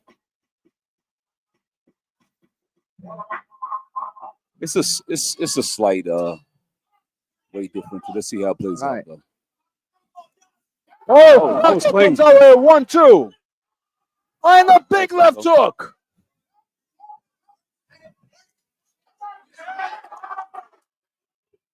Hey, Flaco's not messing around. Right. And Triple jab. I love Omar Flaco. Rodriguez landed a left hook right there too, though. Flaco's really hyper. See how that plays out for him. Yeah. Oh man, Rodriguez is landing some good right hands. Yeah. Looks like Yeah, Rodriguez knows how to box. He does. I seen that left hook land to the body, nice and clean. Boom. 1-2. Nice 1-2 by Flaco. Yeah. Right. And Very you nice. see that he went to the body first and came up to the head. He's in there Changing thinking. levels. Yep, changing levels. Oh, he Wow. just stung Rodriguez. Right. And that was during an exchange because Rodriguez landed a right hand himself. Pumping the jab, trying to get that established. Oh, that landed. Wow. Nice stuff there. Wow. Well, these guys put on a show. So we're welcoming Bo from Bohemian Boxing. There we go. Bo from Bohemian, Yeah. right? So talk to us, Bo. What's your story? Right now, And you got 10 seconds. Go ahead. absolutely. Came out here to represent NYPD cops and kids. Also, Woodside Boxing Club, some other clubs that I wanted to see, and I'm just glad to be here. Hanging out with you guys right now. Do a little comment. Well, we're glad to have you, Yeah. and you commentate with us. Absolutely. This I is will. Ernie, by the way. Ernie, have you met Bo? I'm very familiar with Ernie. Bo, Yeah, Ernie, yeah. We met each other. Coach Dave. Yeah. Coach Coach Dave. Copious amount of time. And Dave, yeah, you and I too. I think we met each other I know somewhere you. outside. I know this man. Yeah, somewhere I know this outside. I know this Yeah. man. So what do you think about this fight, Bo? I like this fight. I like what Flaco was doing. I like Flaco's energy. He realizes it's a 1 minute round, so he got to get to it immediately. Yeah. And 1 minute rounds are like sprints. Yeah. You know, we're not watching a marathon, we're watching a 100-yard dash. Oh. And Omar came in, but Flaco met him, caught him pretty clean. You know, so why I don't like Flaco, what he's doing, he has his head up a little high. Yeah, And getting caught. getting caught Just- because of it. Yeah, Just like you said. And did Omar switch to lefty? yeah, Yes, he did. working out for him. That double jab landed. Yeah. Try it again, Omar. Bro, Yeah. his right hand is Working. legit as Yeah. as a front hand. Let's see He's what happens throwing jabs and hooks. when he throws that straight left. Let's see if it lands. I think Flaco's finally caught on to the fact that he switched. Yeah. Somebody told him. Right. Because Flaco was throwing the right hand, and then some people, you know, run away by switching into a left-handed stance. You know, it's harder to reach with the right hand. Finally through the left. All right. So, you know, it's quite apparent that Wow. Flaco has problems with South. Right. Yeah, it is. Right. Right. So this is pretty interesting because sometimes you see people do this by mistake or they're scared. They're getting hit with the right hand. They're getting hit with the right hand. They go, all right, let me switch to a lefty stance and put themselves back a little bit. And sure enough, Flaco stopped hitting Omar with the right hand. Yeah. It worked, yeah. It definitely worked for Omar Rodriguez in that second round. I have it 1-1. I like it. And Ernie will tell you how to avoid getting hit. Ernie switched from being a boxer to a marathon runner. Yeah, he did. You know, and he's not getting hit anymore. Yeah. He is not getting hit. It worked out for him. He landed that straight left a couple of times. So I think he should just repeat what he did on the second round. And I also have it 1-1. Right. I want to see. I think Flaco has to do what he did in round one and just blitzkrieg. If Omar is smart, he's going Omar. to stick in southpaw stance. Yeah, he will. Yeah, he It worked. absolutely Why is. not? Don't change it. It worked. Right. There you go. There he is. There he He's in is. sophomore stance. Let's see how Flaco does. See, he's having trouble reaching Omar with that right hand. One needs to believe in that straight left and just let it go. That was an awkward left hand that Yeah. Omar threw. He's good with his right hand because he's obviously righty. So he's throwing good shots. Flaco isn't getting hit with it. This is fascinating. This is really good boxing, conundrums that are going on. And there we go. Flaco tries to come in, but Omar's covered up. And none of them scored because they all hit the gloves. Yeah. You know what? But he gets more points than not throwing punches. Yeah, just being active. Yes. Omar not being the true southpaw is why he's apprehensive about throwing that straight left. Right. Like he doesn't see it, He's It just, is- it he's is- just trying to rely on his right Yeah. hand. which might just do it. He finally threw it. It landed to the umbilicus. Right. Wow. It is. I think Flaco pulled it off. Yeah, he did. I think he did. What do you think? No, I'm going to have to disagree. I think Omar, that southpaw switch made it as a close fight. It can go either way, Okay. but I think He pulled it Omar off. pulled the switch. With ring generalship? What do you I like the ring generalship, right? I Okay. just, and it may be that I'm biased to the fact that here He came out as a right-hand fighter first round. He realized that wasn't working for him. He lost the big round big. Yeah, he did. He made an adjustment in the second round. He won the second round. Now, third round was tight, but I'm going to stick with the fact that he was smart enough to stick on Southpaw fans, and he stayed busy. Okay. I just want you to know that Ernie does have biases. Okay. He doesn't like people with one name like Flaco. Doesn't like Madonna. Doesn't like Cher. Prince. Right? Yeah. He has problems with that. All right. So Ernie, we expose his biases. You are exposed. Yeah.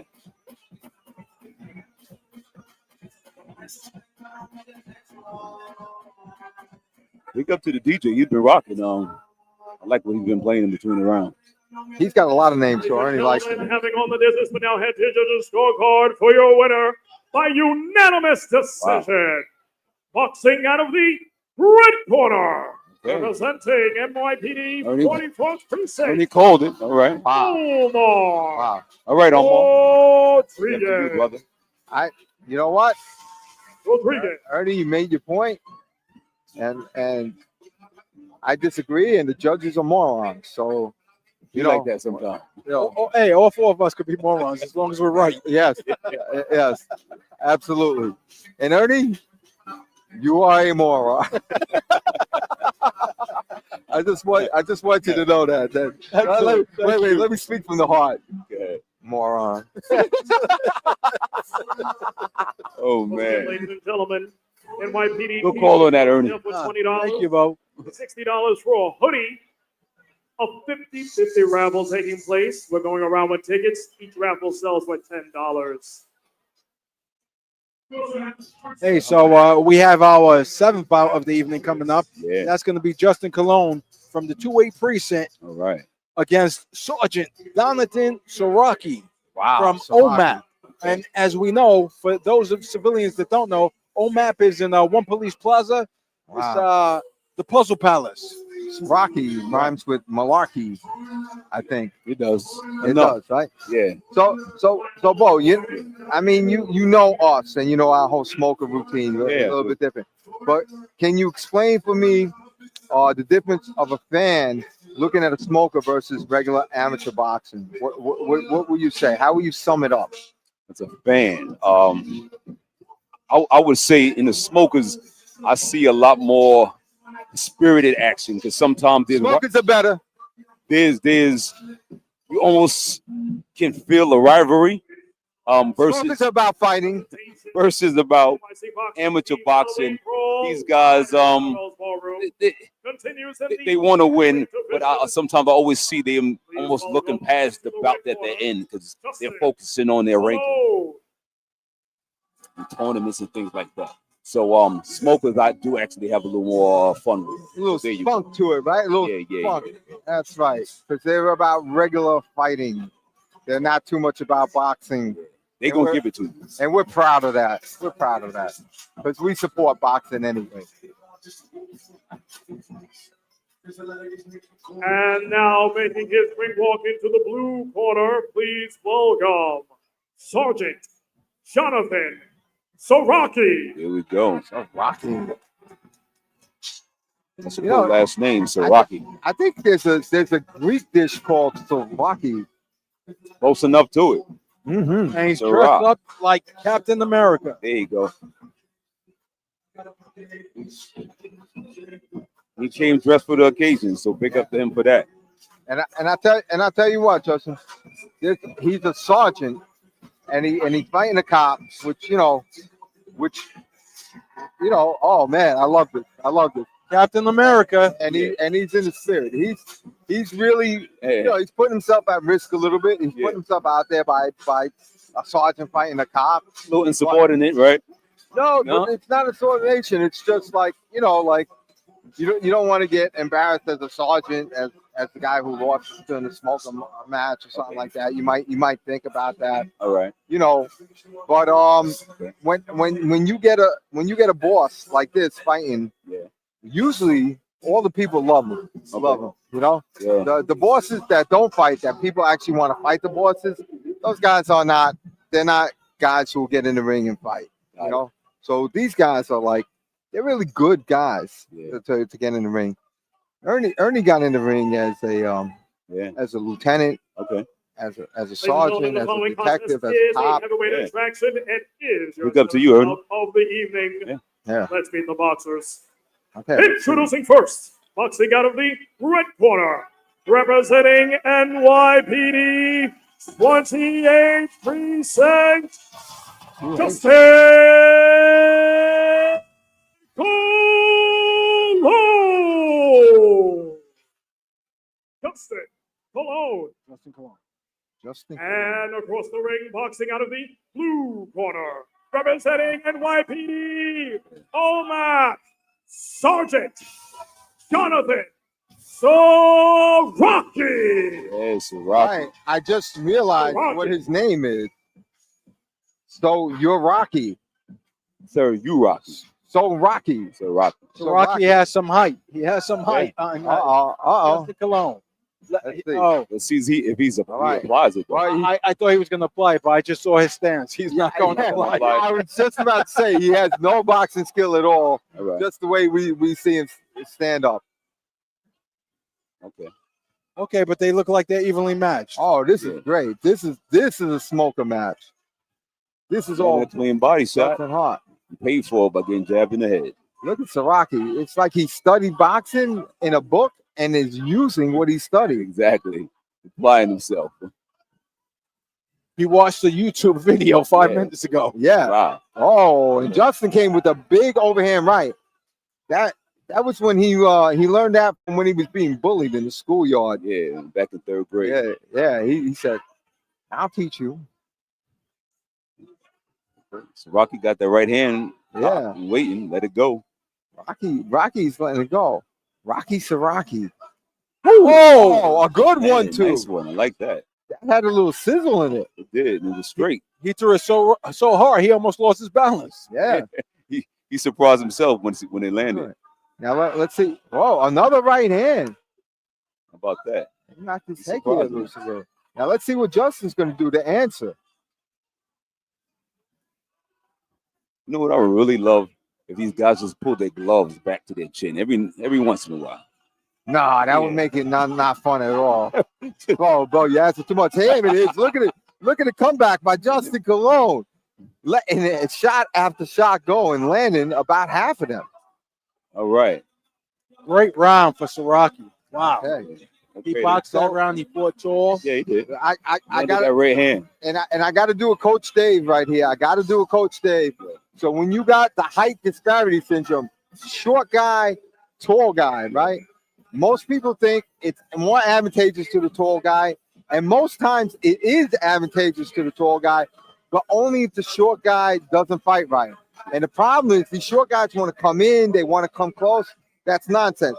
Just come close enough, just a little bit in range, block the stuff, and start throwing punches. You do not have to be very, very close to the guy. You just have to be within punching range. And the way you're going to get there is when the guy throws, just stay there. Don't step back. Just stay there, block a few punches, and let him go. You are in range. Yeah. You are in range.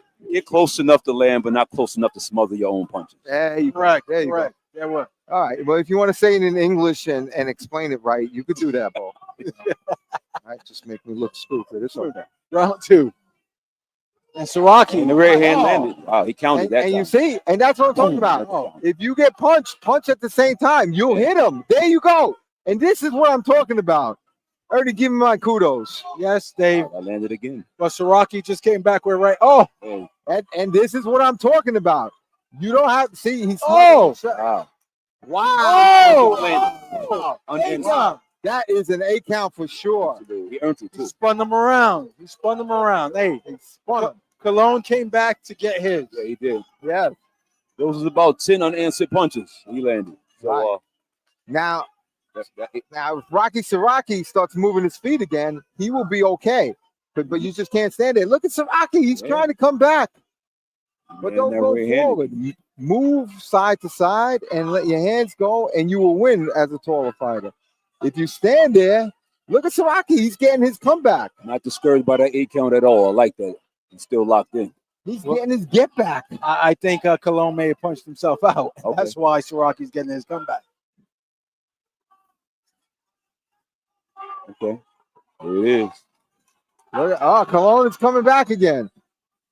Wow, and Saraki, look at Saraki come back. This is a tit for tat, a punch for punch affair. I think Saraki's losing his cup a little bit. He keeps readjusting. But I think this is the last round for them. So no, round two. Round two. Bro, try not to look down there, man. This is a rated G. Okay. Good help All right. Watch. Keep your attention to the fight. Okay. He can't readjust it in the middle of the fight. They fixing him now. There you go. They're fixing him. They know how to do this. Yeah. Hey, so I got it round 1-1. 1-1. Okay. Cologne definitely came back. He landed some big shots, earned him an 8 count. Now 8 count only. But did he win the round? I mean, Saraki finished up that round good. Saraki. I think he did. I think it's 1-1 at this point. Somebody that's got to break this tie. Not Lord Rocky, not King Rocky, but the Knight. Sir Rocky. Yeah. That's one of the coolest last names I heard in a long time. Sir Rocky. Hey, let's see if Saraki can finish the third round strong. If he does, he stands up tall. He has a great chance. But if Cologne figured out that all he has to do is barrage him with those punches he did in the second round, let's see. Well, let's see. Let's see if Cologne can do another barrage. Minute to the finish. Wow, and they're letting go. Let it go, friends. They're letting go. This is awesome. This is a good fight. Look at Saraki, and he's throwing jabs. And twice in a row. And peppering him with 1-2s. And Cologne comes with the big haymakers. George Foreman Rushed him. He's seen something. Whoa! Cologne is gassed out. He saw something. Cologne is gassed out. That's what he saw. Yes, Saraki. Hey, Bo, the eyes don't lie. They don't. They never do. Yeah. Gassed out. Cologne is gassed out. He's turning his head. Whoa, big right hand. This is what smoke is all about. Big right hand. And Dunlop, instead of calling an 8-count, says, get back into the fight. Cologne was looking for a rest. Would somebody tell Dunlop he's not coaching? Yeah. Hey, Cologne is one big right hand away from an 8 count. Might as well let it go. He's waiting for you. Here comes the right hand. And Cologne is brave. He is still throwing punches, and he hugs Saraki. That is the knighted. Saraki's tired as well, but he got to throw that big right hand. He's one right hand away from the 8 count. There it is. There it is. There it is. And the 8 count is still not called. Still not called. Come on, go after him. Go after him. Take the chance. Get in dance. And Dunlop is coaching on both sides. Yeah, he is. Try to get another let him off the hook. All right. Oh my God. All right. Great round. What a round. I feel Saraki was being a little magnanimous at the end. Letting him off the hook. Absolutely. I agree with you. And by magnanimous, you mean nightly. Nightly. Yeah, exactly. The Sir Rocky. Yeah. Sir Rocky. Yeah. He was being very kind. Yeah, he was. He let him off the hook. Yeah. And that's great because he did enough to win, in my estimation, that round, which in turn gets him the whole bout. Yeah. He won this bout. Yeah. So it was right. Yeah. So we're going. You're going 2-1. Right. Now Cologne did very well to come back and then just gassed out. He needed some National Grid power. Yeah. Right. He needed some National Grid power. Even though National Grid also gassed out. Yeah. Maybe it's because of the rain that the gas is faulty today. Or maybe you can get some solar panels from all these stage lights we have up here. But that didn't work out for him either. Okay. But he pulled it off. Right. Yeah, he stayed in there. He's still on his feet. He's heavy panting, but he's still here. Yeah, hands on his hip. And in the end, Justin Cologne was faced with a tall order. Ladies and gentlemen, having all the distance, we now head to our judges' scorecards for your winner by split decision. Uh-oh. On blue corner. Uh-oh. Boxing out of the blue corner. Here we go, Saraki. Representing NYPD OMAP, Sergeant Jonathan Saraki. Saraki. Yeah, we play on that. Saraki. Knighted in 2025. Knighted. Yes, sir. And Saraki has a pretty big nose. I didn't notice it before, but That was pretty good for him not to get a broken or a bent nose. You know, you got a big schnoz like Ernie. Ernie's got a sizable nose, Ernie. You got a sizable nose. Ernie's defense is on point. He's on point. He don't get hit. He shakes, he shimmies, he runs at times. Okay. You know, but this guy does not get hit. You know, if he had a nose like this, then you know that he got hit. That's the line. This guy is a man of many talents, and defense is one of them. Okay. You know, I'm proud to know. Yeah. Zoma. Hey, listen. I was impressed by Saraki's performance, but more importantly, after getting rocked in the second round, rocked. Eight count rocked. He turned around, spun him around. He lost his place, but he kept his composure. He came back and he stayed in the fight. Well, listen, Saraki, you are knighted 2025 by Smoker Talk. We knight you, Sir Rocky. He's valid. Be sure to grab yourself a drink. $20 for an NYPD shirt, $60 for a hoodie. We also have Ravens Boxing in the house with merchandise in the back with a themed Halloween shirt. What bout are we heading into? We're heading into bout number 7. Okay. No, I'm sorry. We're heading into bout number 8. Okay. 3 bouts remaining in the evening.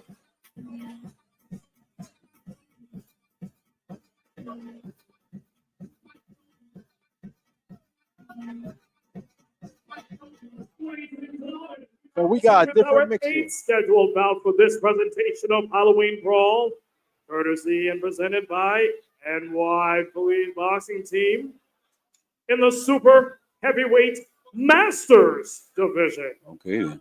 Please welcome into the red corner, making his ring walk, Tamar Beverly.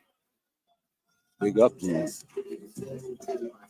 Now, Beverly, he's been on the card before. He has some skill. Okay. Where's he from? Is he the New Jersey guy? Yeah, he's New Jersey. Okay. New Jersey. So listen to this. He's going against Jesse, right? Yes, Jesse Peterford. And now making his ring walk into the blue corner. Let's welcome Jesse Peterford. All right, so I got the story behind this. Okay. So listen to this. Jesse Peterford has never fought at 200 pounds, but he had to take the call because Christian Hernandez from CBP is staying with the family of the MOS who died from customs. He unfortunately took his life. They called Jesse. He was eating his 14 cheeseburger today. Wow. And they said, "Can you make the weigh-in? Can you weigh in at a higher weight?" And he said, "Yes, I haven't been training, so I will take the fight." He took the fight today. Wow. Today he took it hours away. That's a big up. Halloween Brawl Your sacrifice. Bout in the Super Heavyweight Masters Division. Now Jamal has an opponent. Let's meet the boxers. Introducing first, boxing out of the red corner, representing New Jersey Straight Trooper, Tamar Beverly. Tamar Beverly.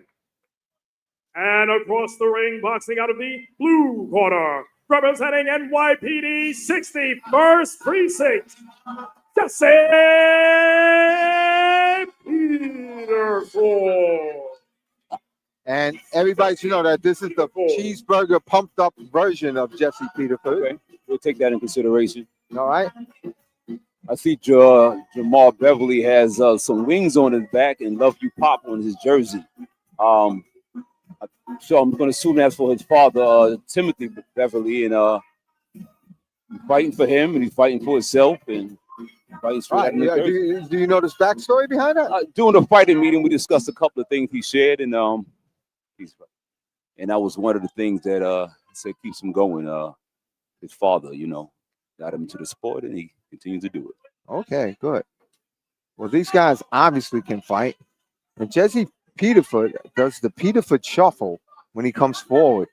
It's a famous shuffle, and there it is. It's the Peterford shuffle. He tried to do it after Manny Pacquiao, but doesn't have that kind of skill. Oh, that was a good exchange of jabs right there. They both landed good jabs. And look at Peterford. Peterford's having fun. And Beverly is moving his head like a good boxer. Yeah. Beverly has a national championship under his belt and also a Golden Glove win. National championship, but I think that would be in the Masters, which is somewhat questionable to really call it a national championship, but because I was there, Yeah. and I saw what happens over there. Oh, he just landed a body shot national landed. right hand that pushed Peterford back. Yeah. And what did Peterford do? Did he pose for a second? He looked like he posed before he got punched. And his footwork from Beverly. So here's the thing, Peterford just keeps coming and he just keeps punching. But you can see JB is the skilled boxer out of the two. Yeah, that's quite evident. All right. So now here's the question. Yeah. And you know the question. How are they going to judge this? Are they going to judge it for Peterford, who's coming forth doing his Peterford shuffle, Yeah. or are they going to give it to Beverly with his sharpshooting? So I'm going to go with Beverly in the red corner with a sharpshooter. How about that, Dave? I'm going to go with the sharpshooter. You like a sharpshooter? You know what I like, right? Yeah. No shuffle. Yeah, No just scrappy. shuffle. Yeah. Call him Scrappy. Yeah. Call him There you Scrappy. go.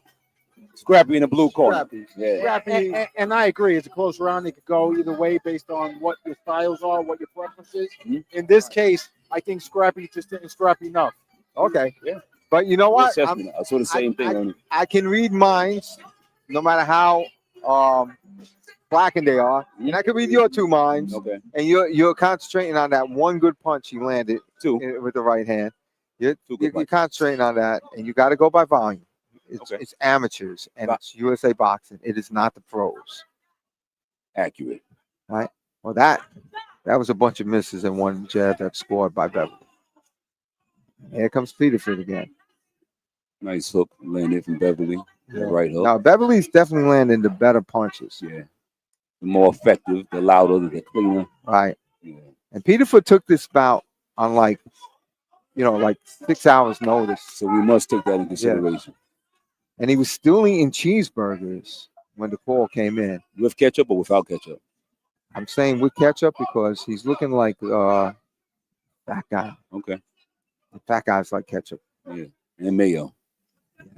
Yes. And he's actually taking steps back in this fight, which is something I never seen. I never seen Peterford do that. Never.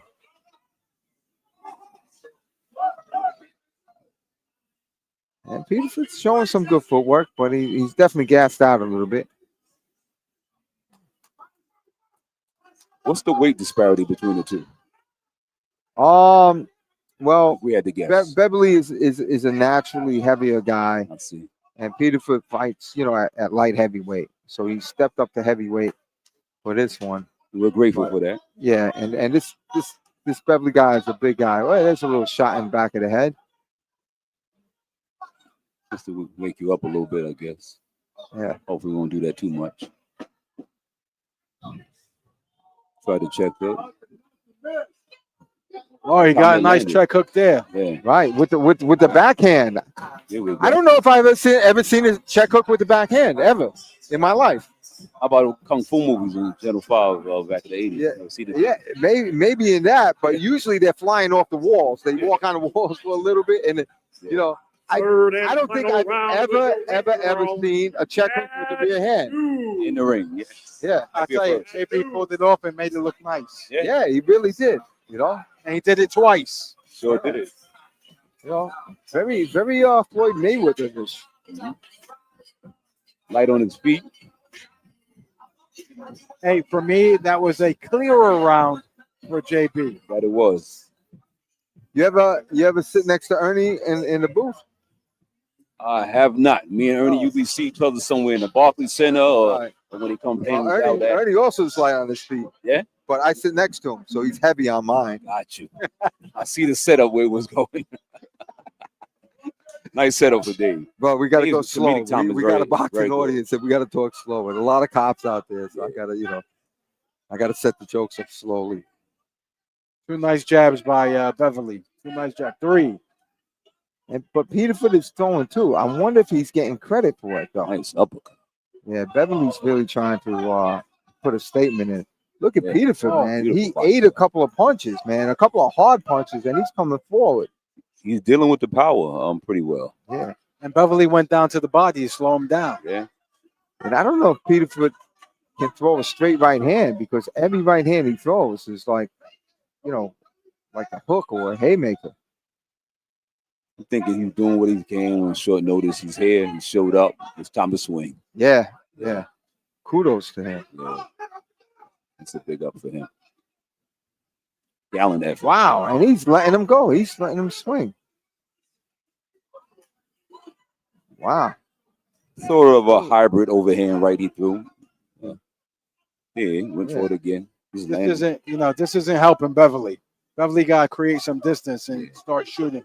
That was good. I saw a little head, and I'm seeing a little head action by Peter, and that works. You know what? When you put your head forward like that, now the guy's got to worry about that too. Look at Peterford. Oh my God, that's the Peterford shuffle. My goodness, he really let it out. I don't know if he won round 2. I don't know if he won 1 and 2, but he definitely won 3. He won round 3. He held on to it to the very end, and he let it go. And he's enjoying himself too. So I think that was maybe 12, 14 punches unanswered. He's, wow. I think we've come up with a new name for Jesse Peterford, the cheeseburger. Okay. The cheeseburger. Yes. He's, or how about the hamburger or the cheeseburger? Yeah. Cheeseburglar? I don't know. But he's a cheeseburger guy. He definitely stole round 3. Yeah, he burgled it. He wasn't discouraged. He cheeseburgled it. He stood in there. I like that. And he got hit a few about times 1, 2. Yeah. Rounds 1 and 2, he clearly was dominated, but he held on I to that. don't know if he was clearly dominated in round 1. And round 1 was kind of close. I think so. He might have pulled this off. Round 1 was close. Could have went either way. I do agree with Dave there. I think round 1 was close. I give round 2 definitely to Beverly. If Beverly loses this bout, it was because of round 1. Wow. Right. Yes. Okay. Right. Clear it. So it really comes down to round 1. Round 2, definitely Beverly. Round 3, definitely Peterford. Okay. How did the judges see round 1? And remember, Peterford kept coming forward. He did. Missing. And Beverly kept, Ladies and gentlemen, kept having sharpshooting. we now head to your judges' I think they're decision leaning for your towards winner majority. by split Yes. decision. There we go. Red corner. Boxing out of the blue. Wow. And wow. And again, That first round. right? And said early. Right. Peterford. Right. Wow. This will be considered tonight's upset. Right. Yeah, because the cheeseburglar came in. Jesse! 10-hour notice. Wow. 10 hours. We gave him better credit. We said 6 10 hours hours. short. We Yeah. said 6. It was 10. His corner man had just reminded us. So Hector's this was a saying he ate 10-hour notice. before 10 he took the fight. cheeseburgers. He ate 10 cheeseburgers On a and- 10-hour notice. and 10 hours later, And he became a heavyweight. and he ate the cheeseburgers after he got the notice because he needed to go up in weight. Our ninth bout in the Pulls it off. Fact. heavyweight Fact. division. Please welcome into the red corner, David Fact. Goldberg.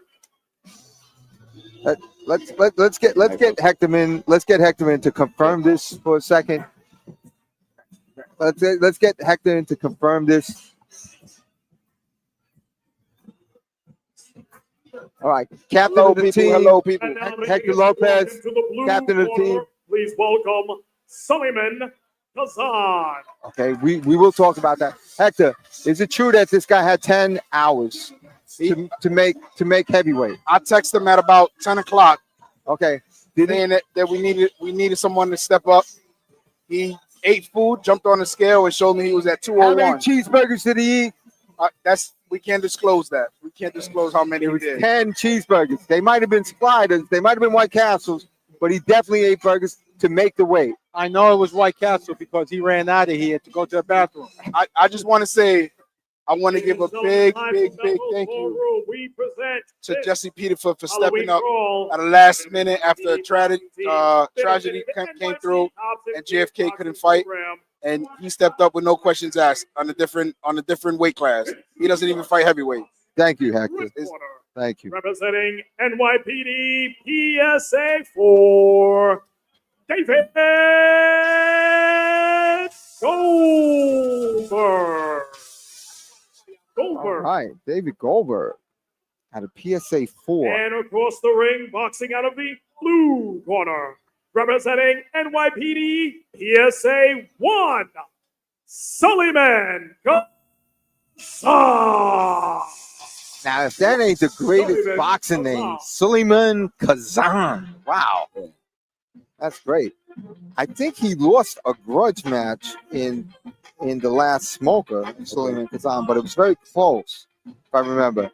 And Dave Goldberg, I believe he fought, but I don't remember the match too well.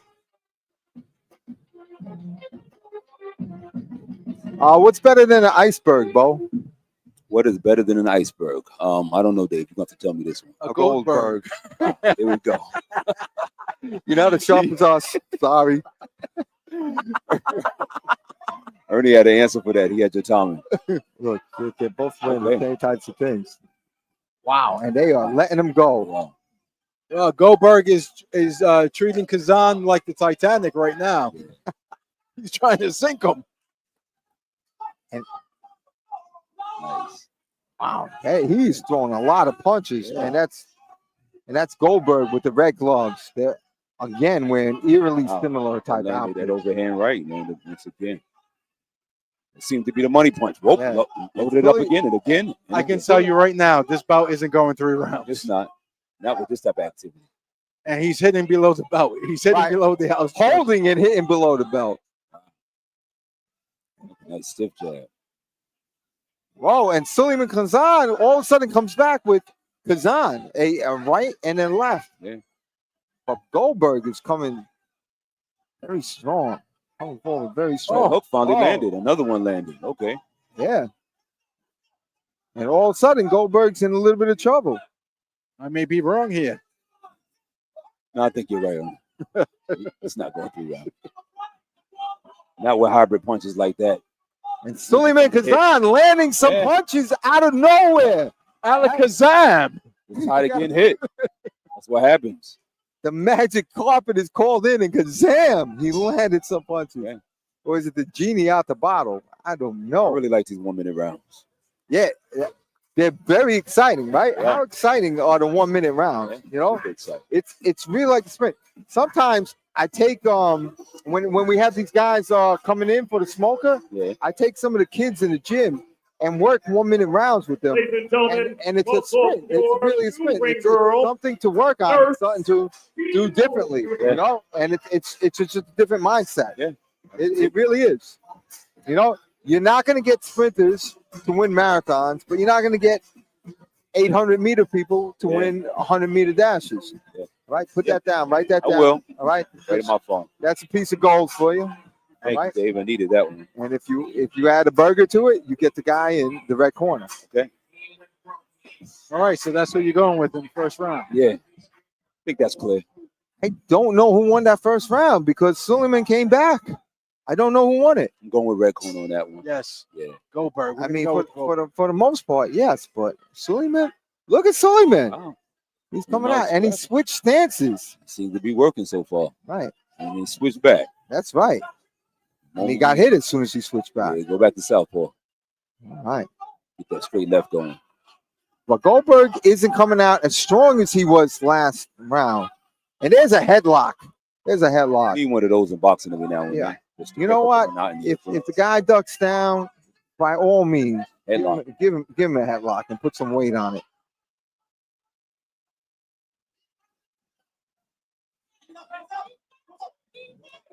Look at that. Yeah, so Coach Heavy's for Star Rock Boxing Club just wants them to keep coming. That's the instruction. Nice and simple. Keep coming. There you go. Oh, That one he hurt it. He walked away, spun around, he shot back, Suleiman did. Nice jab from Goldberg. Wow, he did a walk away and came back. Look at that big punch by Goldberg. big swing. And Suleiman is still coming back. His jab is legit. They Yeah, count. it is. Yeah, they exchanged, and Suleiman landed a jab. It count justified. Yeah. Wow. Okay. You know, his reaction earned him that. Yeah. That punt, that 8 count. Yeah, here we go. Yeah, it was the reaction. Oh, Wow, big right that hand. one. Big 1-2. Big 1-2. Oh, and that right hand. He's really landing it. They heard that one in the cheap All right. seats upstairs. So hey, That just shows you, just like an iceberg, Goldberg has a lot behind it. Yeah, he does. You know? yes, he put the exclamation point on that round. He did. Yes, sir. That's it. For a guy his size, he's throwing a lot of copious amount of punches. If they're landing, here and there, but he's throwing. So for that activity, I'm going with Goldberg as well. Round 1 and 2. I don't know. I got it 1-1. Okay. I got it 1-1 with Suleiman Kazan. I can possibly see that. And what round? Yes. For one round. And which one? Suleiman coming back in this first round. Okay. Possibility. Possibility. I'm not saying I agree with him. All right. I say I see it. I can respect it. Got it. There you go. As long as you can see. All right. As long as you can see. Yes, I still don't need glasses. Thank God. Yeah, well, How about you, Dave? yeah, I Yeah, we I see need you. reading glasses now. I need reading glasses. So there's been some difficulty with the words. All right. Look at Suleiman. He still comes Wrestle, out coming forward. punching. I like Goldberg got his right hand straight up. The heart of He Suleiman didn't is block any of those punches. Look at him. Oh, look This at that. round might be going to Suleiman. Right. Well, the first part is Oh, holy cow. Oh, Okay. and Goldberg looks dejected. Yeah, don't get these scares, Goldberg. Goldberg gave him his back. He got the A count. Yeah, Here we go. absolutely. He better get it back. And Goldberg is determined to come forward with some serious punches. Let's see what Suleiman can do.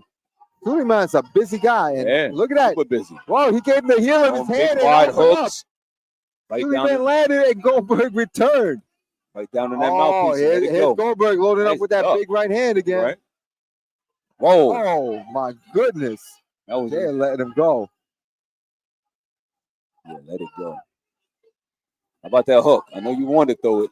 These two look like two old men pushing out their walkers and coming forward and letting it go. Look at that. Kazan bounced off the ropes and hit him with a 1-2. I Yeah. know, and he Good work. stances while he did it. Oh, that's amazing. Impressive footwork. Suleiman on the comeback. Yeah. Goldberg swinging like waiting for that one big punch. There's the right. It goes low. Does not Okay. do what it thinks. Wow. So we clearly Wow. know who took that one. Wow. Right? Yeah. We are back Yeah. to the same scenario as Yeah. the last previous time. fight. Previous Yes. Yes. Yeah. Right. We know who won round 2. We Yeah. know who won round 3. Yeah. It's up to round 1. Yeah, that's the one that's with the cusp. We're not sure on that one. I'm going to still stick with Red Corner on this one. How about you guys? I'm with the blue. Okay. I'm with the blue. Ernie, you feeling blue? No. I'm feeling the red. Okay. We're definitely gonna have a split decision here. Okay. Yeah, absolutely. No, we're split. We're split We're among split. ourselves. Yeah. They're gonna be split. I agree. So we at least congruent on that it's going to be a split all the way around. Definitely gonna be split all the way That around. was great. And somebody needs to buy Suleiman some boxing shorts. Yeah. You know, like he needs some trunks, man. He needs Christmas is some trunks. coming up. He can I put see that his in his wallet in his back pocket. So, He's dude, like, and his cell phone as well. yeah, iPhone 15. He's got his wallet and his cell phone in his back pocket. That's, bro, you got to put those down. I think it rang a couple times during the match. Gentlemen. Chris is doing a great job out there as well. Our referee, official, USA Boxing Metropolitan. Now ring announcer. Chris is a good guy, yeah, he and he shines in the light. Yeah, he does. I think it's the ball head. Yeah. Ladies and gentlemen, your winner of our co-main event, bout 9, by split decision, Here we Yes, go. sir. Red corner. boxing out of the red corner. Oh, Representing NYPD, oh, I had to get one day. so close, so close, David so close. Goldberg. Yeah. Here you go. Goldberg. I'll tell you, it's because the Goldberg is deep, just like the iceberg, his cousin. Yeah. His cousin, iceberg, deep. Hey, it was a close, entertaining bout. It was. I think the decision went the right way. It did. And more important than that, it was a smoke about. Yes. That's what it's supposed to be. That's what Yeah. the smokers are about. Yeah. They're about letting it go. Ladies and gentlemen, before we proceed with our main event of the evening, Can we give a round of applause to the NYPD boxing team and the NYC Cops and Kids boxing program presenting this event to raise money for those in need and our kids. And we also had a 50-50 raffle. This 50-50 raffle does more than just Cops and Kids. It actually is benefiting a 12-year-old who is currently diagnosed with cancer. The 12-year-old's name is Charlie Herbert. So, ladies and gentlemen, with Team NYPD behind me, we now draw the lucky raffle number with our ring girl, Ashley Catherine. Ashley, what is our winning number tonight? Here we go. 482 482 482. 04 04. Last one. 4 8. 8. That's my phone number. 048. That's my phone number. What are you? I What? got 2 people saying they got it. That can't Let's be. read it one more time. Good one. Ladies and gentlemen, I've got a phone number ending in 7828. Oh, that's not my phone number. He says he has it. I got a lot of protection. We got a winner. The ticket is brought in. It is verified once, twice. Here we Ladies go. and gentlemen, We got a we winner. have a match. Congratulations. I'm not going to announce how much he won tonight. They don't do that. He's donated back. He is donating it What a guy. to the NYC Cops and Kids boxing program. Give it a Thank go. you very much. No, Thank no, you no, for no, attending no. tonight's To event. the kid with cancer. Yeah. It's going to the channel. Made that very clear. Not to NYC Cops and Kids, but to the child with cancer. Yeah.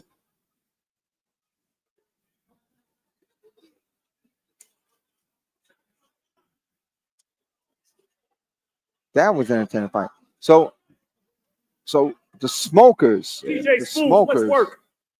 the smokers are about this. It's it's something that you can't introduce to amateur boxing. Yeah. Right? We would never put a smoker guy against an amateur boxer. Okay. That shouldn't. wouldn't happen. Yeah. Right? And then, like if you talk about some of the things in boxing that why things are this way.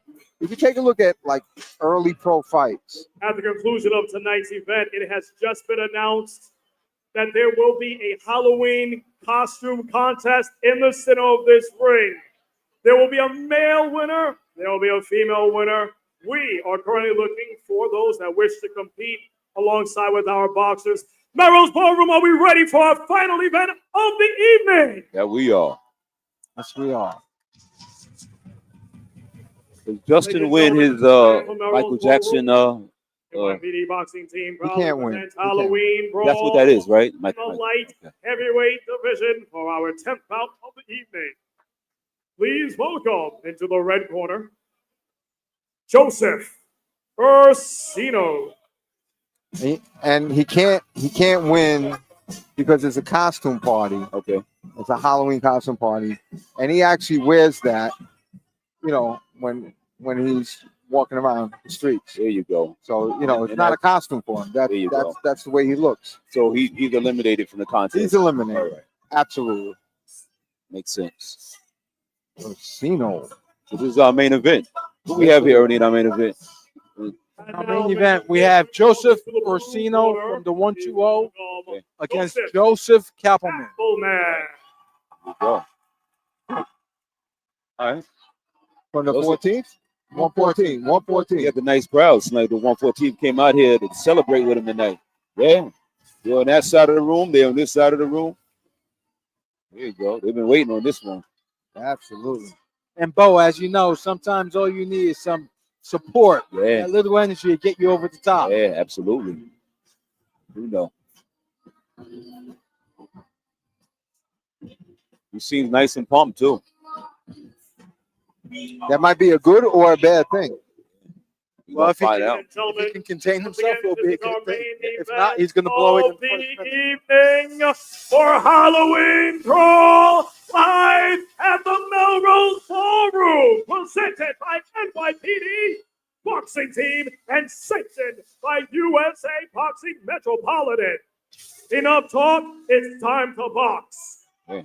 Introducing first, boxing out of the red corner, representing NYPD 120 Precinct, All right. So Joseph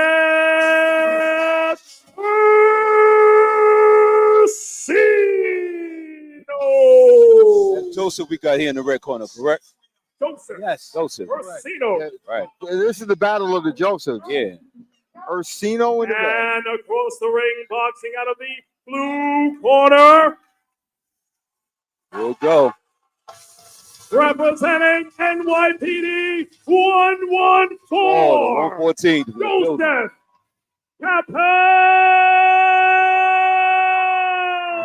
Capelman. Kappelman. Joe versus Joe. Calvin. Time to let it go. Ursino versus Kappelman. Yeah. Wow, they really they look ready to go. I'm not clairvoyant or anything, but I know for a fact Joe's gonna win. Bro, All right. That's a great Bro, prediction. bro, you finally got your stripes on Smoker Here Tour. you go. It took all night, but he earned it. Yeah, you finally got it because everything else was going over his head. But, thank goodness you finally caught up. All right, Joe versus Joe. Ursino in the red and Kappelman in the blue. And Kappelman is throwing good jabs. Lefty righty conundrum. Let's go, Joe. Oh. Let's go, Joe. Yes, indeed. Here you go, Joe. That's Kappelman landing. Looks like he landed a couple of rights. Reaching with the right. Okay. And on the inside, Throw them Ursino down. is trying to work his way on the inside. Do some damage. He did not, but he would try. Let's go, Joe. All right. Kappelman's running away with this round. He's busy. He's boxing. And I think the issue here for Ursino is he's a UFC fighter. Okay. And he's trying to grapple. That never works Yeah, in the not, boxing ring. sure it doesn't. Yeah, those are UFC shorts, right? Not tonight and not tomorrow. Few uppercuts going off the ropes. Here you go, Joe. Now, Nice show, Joe. now let me point something out now. Even though Ernie, who always hates the coming forward, right, likes the sharpshooting, there wasn't that much sharpshooting. So Ursino possibly, slightly has a chance of winning that round. You know, I'm not Let's make sure. some noise for a new ring girl. We've seen crazy decisions in USA boxing. That's the only reason I'm saying it. All right. I'm not disagreeing with you, but I'm just playing the spook in the room. Okay. That USA boxing and Bo, you've seen some crazy decisions in USA boxing. You know? Yeah. So and you have too, Ernie. No, I absolutely have. But I can absolutely unequivocally tell you that Joe won this round. He did. And I'm with Ernie. I seen Joe win it too. And I stand corrected Yeah. by Ernie because you really put me in my place there, Ernie. Said Joe won. You need that sometimes, Dave. I You get out of hand, I Lord. cannot argue with the man. I cannot argue. Oh, Okay. Some more uppercuts, some hybrid hooks. see, and there's Ursino coming with his MMA type thing. Joe's letting it go. Right. Looks like Kappelman did some MMA too. Do you see? Yeah. You see the headlock and the uppercuts?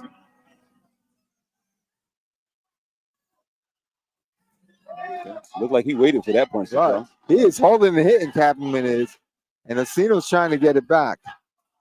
There we go. And like a good chance to separate the Joes. You see that hook he throws? He throws a hook and he grabs and then pops up with the right uppercut. It's an excellent strategy for holding the hit. And there he It goes. works. There he goes. Let's see if we can catch it with Kappelman. It's a 1-2-3 where he holds on to the head. I see Joe being a little apprehensive in the blue. Yes. Kappelman. Yeah. I got it 1-1. 1-1 this one. Okay, that makes sense. You got it 1-1? I have it 1-1. What you saw, Dave? I'm not sure. I thought Kappelman won the second round, so I got a 2-0 Kappelman. Okay. I'm just saying as the Welcome I back could to see ring them girl. in City either round, in both the rounds, going for the other Joe. You know? All right. So they might not be going for the right Joe. And then what if they're confused with the Joes? What if That could happen. You know, that can happen. And hopefully they see the slight differential in the colors on the gloves. Hopefully that like kind of stands out just a tad bit. It could confuse you. Yeah. You know, you're watching the Joes, and then They both letting it go. the round's over, and you got to put your score down, and you could put a Joe down and be right. Either way. Like you don't know how these judges think. You just don't know. Just pick Joe. We'll find out. Let's go, Joe. Round 3. All right. Back to the action. Oh, His right hook landed. Heard it a little bit. Wow. oh, Chris almost got involved in that Wow. one. look at that. Official is. Yeah. Oh, he spun him. Wow. He hit him with the right, and And he he got to spun get him. out. He got to get on him. Yeah, Joe let him go. Yeah, he did. He's going to regret that one. yeah. He gave him about 10 seconds to recover. Right, and now the grabbing. It's a smoker. You got to have a little bit of grab. Yeah. Well, when he spun him, he should have. Come on, what's Kappelman doing? Way. Kappelman's going the wrong way. He should be on top of. Oh yeah, Ursino. absolutely. Especially with those good punches. There, he hit him again with the right. 2 right. Go hands. after him. He's letting him off the hook. Yeah, he's down. Here comes Ursino. He's going to do a charge. Yes, he charged. There they go, Joe. And he got a You heard couple the back. knock. The bell's going to ring. Kappelman Let is it go. running instead of finishing the fight. They're running from each other. Oh my gosh! Yeah, Wow, that's the main event. I don't know why he did that. And I'm talking about Kappelman. Mhm. He scored. He spun him. You know, if the other Joe came back, Ursino landed a couple rights. You don't leave it up to The judges. yeah. You Do don't not. you don't leave it up to that. Do Oh, not. I did good in the first. Yeah. 10 seconds of the round. You better finish that round. Yeah. You better take it, Joe. Jump You on better it. take it. So let me ask you this. Do you feel like he was being magnanimous or he just gassed out? How you call it? He definitely gassed out. That's what I saw. He gassed out. He gassed He gassed out, and it took the oxygen away from the brain, Yeah. and he became magnanimous. Okay. I'm still gonna go with blue corner here. That Joe. Yeah, I'm going with blue. Sure. We have 50 people from the 114. I'm going with the blue Yeah, corner. I think that makes Yeah. sense. Yeah. Majority rules. New York City, put your hands together for both boxers and all of our boxers that have competed tonight. Halloween Brawl, presented by the NYPD boxing team, benefiting NYC cops and kids. Ladies and gentlemen, your winner of your main event by unanimous decision, I expected unanimous. one. boxing out of the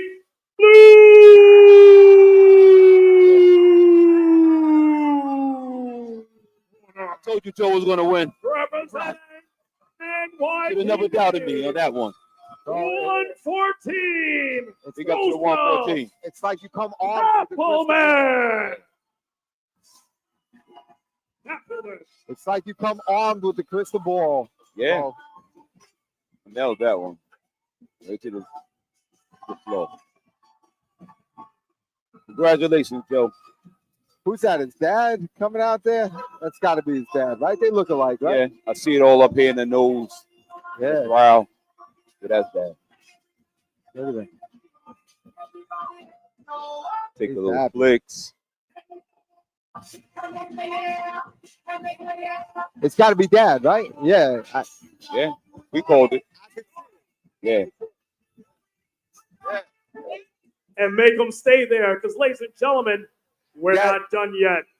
We got the Melrose Ballroom for Get him out of here. 4 He's hours, trespassing. and we got a couple trophies and medals to give out. So at Yeah, this he looks time, like grandpa, too. we're holding like something that ain't Yeah. gonna be mine. He, Shimon. Who is gonna take home Guys all look the the same. male and Yeah, they female do. inaugural Halloween Brawl costume Those might be brothers right there. contest? We got Dwayne Johnson. I mean, Cap- Black Adam, Kappelman brought a whole Luana, clan with him. Gooseberry. So they look like a rough clan. I had to be nice to them. Smart move. It, man. it was smart on my part. You Yeah, know, it was. I've been in the NYPD a lot of years as a cop, and you gotta be smart. Yeah, If you got the whole clan there, just appease them. Say, hey, that was great. and they all look alike. They all look alike. Yeah. You have 3 generations Yeah, I saw of that. police officers there. Right. Thank you for your service. Are they also police officers? Oh yeah, his John Kappelman right there was a chief on the job. Oh, really? Really? Right. Okay, so it's Nice smart. win. It's smart to be smart. And that's his Smart to be nephew. smart. He just Right. let me know that was his nephew. All right. Yeah. All right. George, let's Oh, hey, what's up, brother? say the goodbyes. Yeah. All right, here, George, say the goodbye. Yes, we done. Yeah.